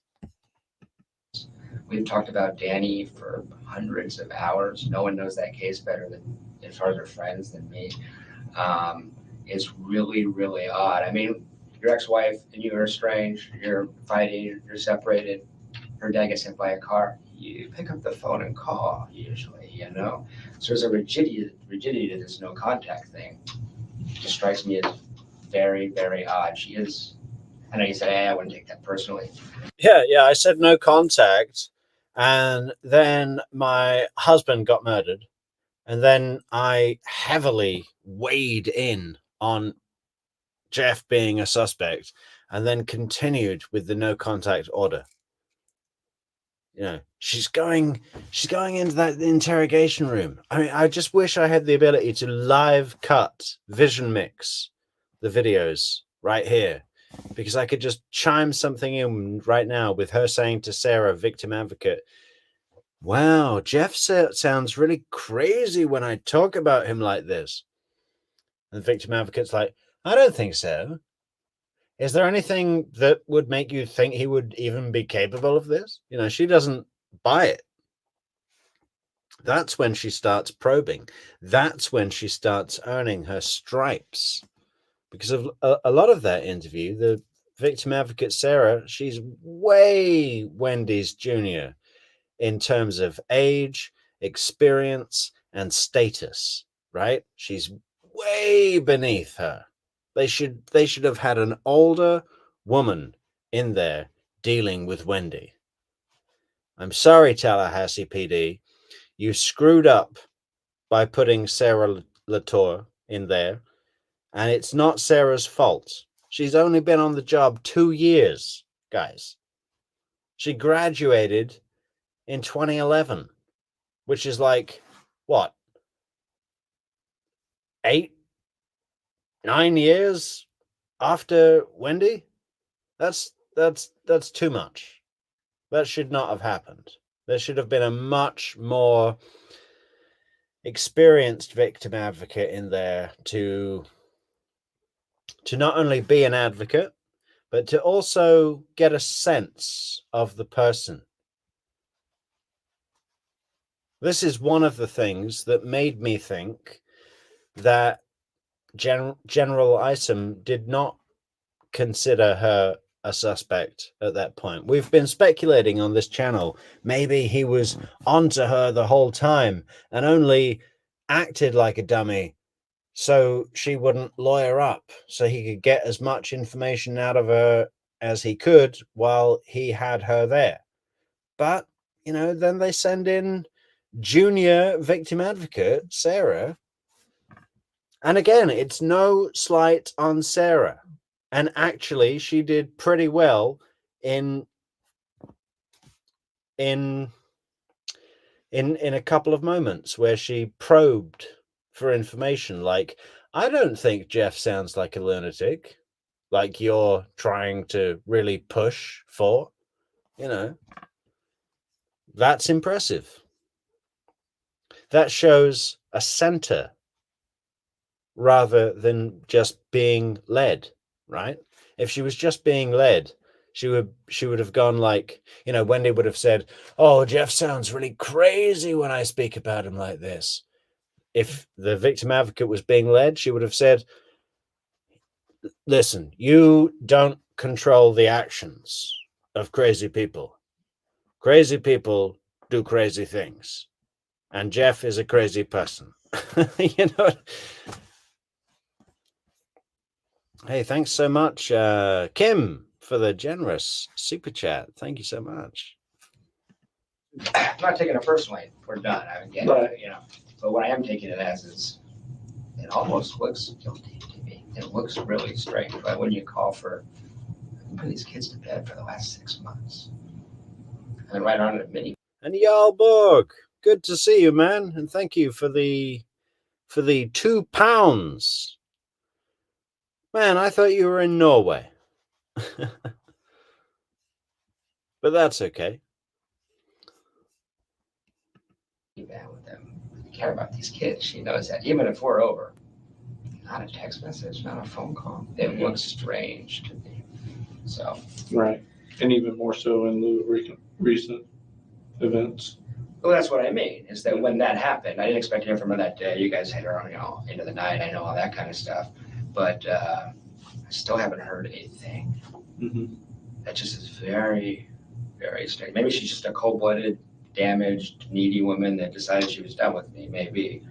But if there's... Hey, Clarissa, what is a iPhone join link in the chat? How do we do that? We need to arrange that for Clarissa, whatever that is. You mean to the Discord? We do have a Discord link. I think it's in the description. I'll put it right here.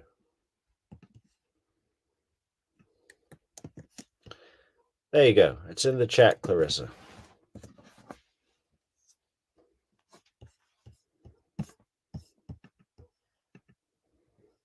Any interest in her at all. There's a lot of sociopathic stuff here, it seems like. Mm-hmm. The ease with which she lies is really disturbing. Mm-hmm. So that's all I had to say. I just thought you want to know that. Okay. Yeah, well, I got you here. I did want to run down on some of your, I printed out your stuff that you sent me here. Let me just flip through it and try and find it.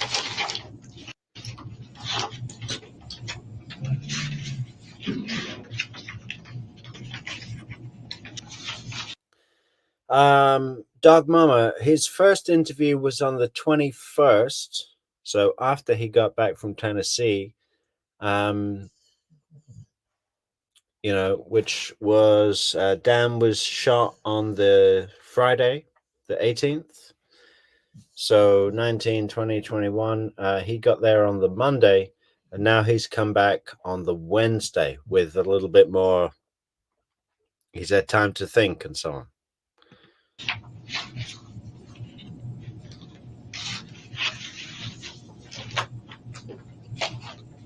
Okay.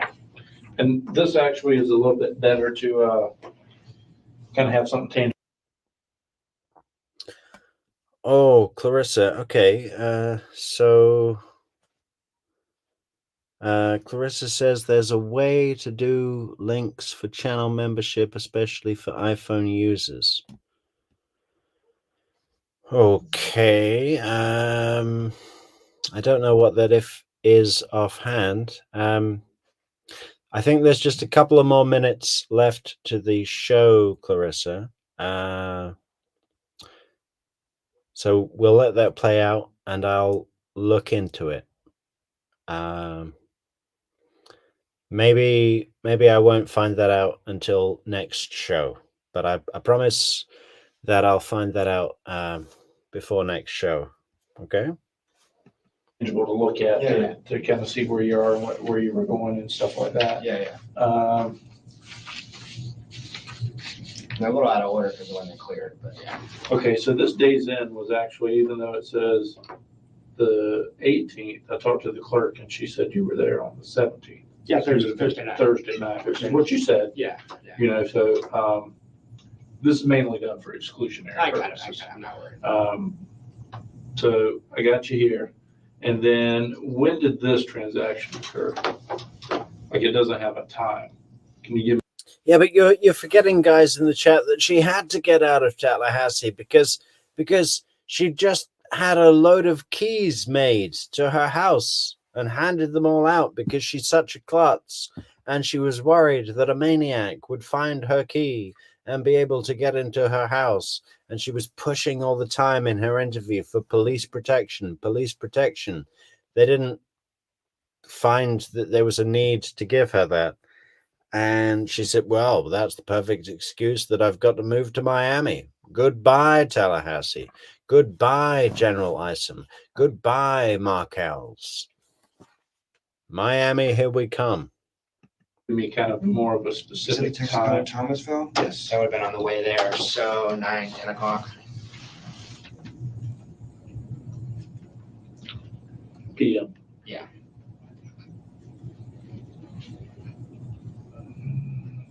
And do you remember what time you got into the day's end? Before midnight. What's think about it? Yeah, Neverly. I really want to order a copy of Ruth's book.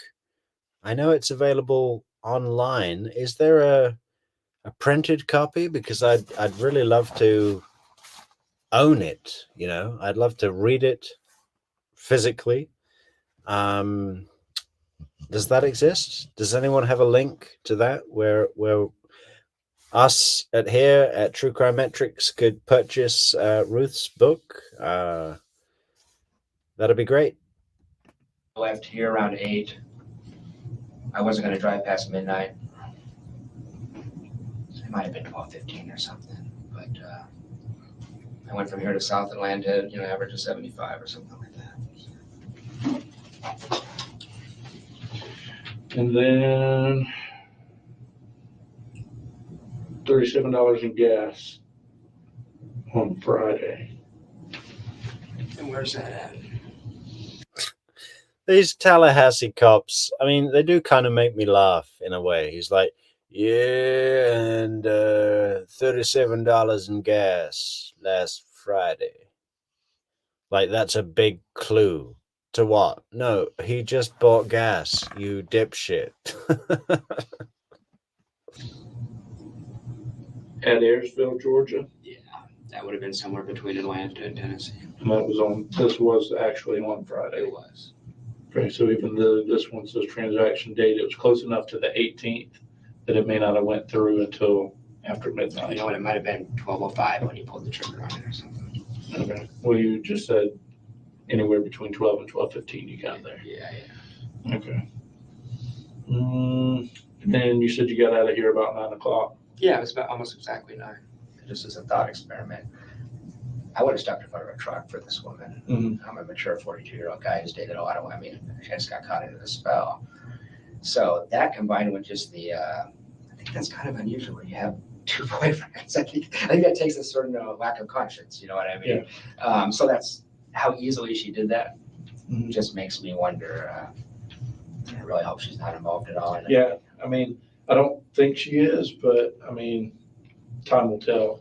I don't think she'd be directly involved, but as an accessory at this point, I got to tell you, that's in my head. So I just wanted you to know that. I don't know. You know a lot more data than I do. Sure, yeah. Well, that was kind of weird, huh? I don't think she's involved, but time will tell. Well, I guess it will, won't it? General, whoever you are. Everyone in TPD is general, guys, in case you didn't know. Sometimes we get comments in the chat after the shows going like big question marks. General Isom? Well, I'm sure he appreciated the promotion, but why are you calling him General Isom? It's like, well, you know, we're all in the True Crime Metrix community calling him General Isom. You know, that's part of what makes this fun, right, guys?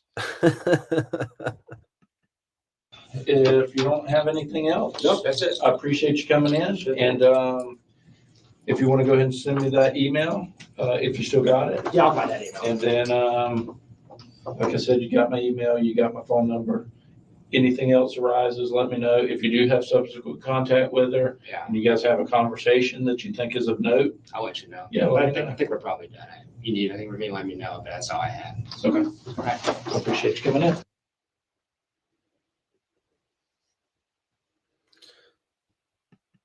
Okay, I'm not gonna read all that. That's a bit much, but I think we've found our cutoff point for the night, guys. But yeah, more shows coming up. We've got to do the rest of Lacasse. I think that's going to be tomorrow's show. Let's just keep the flow, guys. Let's just keep the flow, and then straight into Tomorrow Demko. I guess that'll be another two-parter. It's fairly lengthy interview. Gonna try to keep it more focused on the interview. Got to come up with a system for this chat, guys. Maybe we can put like big question marks. You know those like emojicon big question marks that they have in the chat. Yeah, for the ones I really need to read out. Yeah, and then what else are we doing? We've got Generalizing coming up on the stand, where he shows a completely different, shrewd side to himself, comes across very well on the stand, very prepared. I'm sure you've all heard about his upcoming deposition in Donna Adelson's case, where he has been called upon directly to appear in person at Tallahassee Courthouse, where he will be interviewed, recorded by Georgia Kappelman and everybody to give evidence.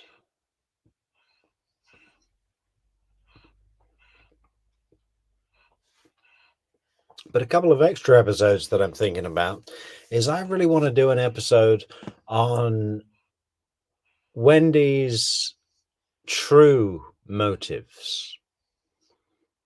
All right, because there's no doubt in my mind that she's involved. But it's much more than that to me. I believe that she's involved in a greater plot than just killing Professor Markel and having custody of the kids and deleting Markel from their lives. I think it's much deeper than that. I think that she was having a big fuck you to her mother and brother, and has gone to an additional effort to orchestrate their exposed culpability and subsequent convictions in this case. And yeah, it's going to be an interesting thing. I haven't quite worked out how to do it yet, or don't know how long it's going to take to kind of stitch something together, but got to do a few clips. So thank you so much, everybody in the chat, for your warm comments. Thank you, everybody who left a like on the video. There's still time to do that if you forgot. Leave a like on the video. Subscribe to the channel. There's a link in the description to buymeacoffee.com and all the rest of the normal things that you can do to help support the channel. But we really appreciate everybody that's here, that's with us, and looking at this case together in this group. And we hope you're having as good a time as we are. And we say God bless you and good night.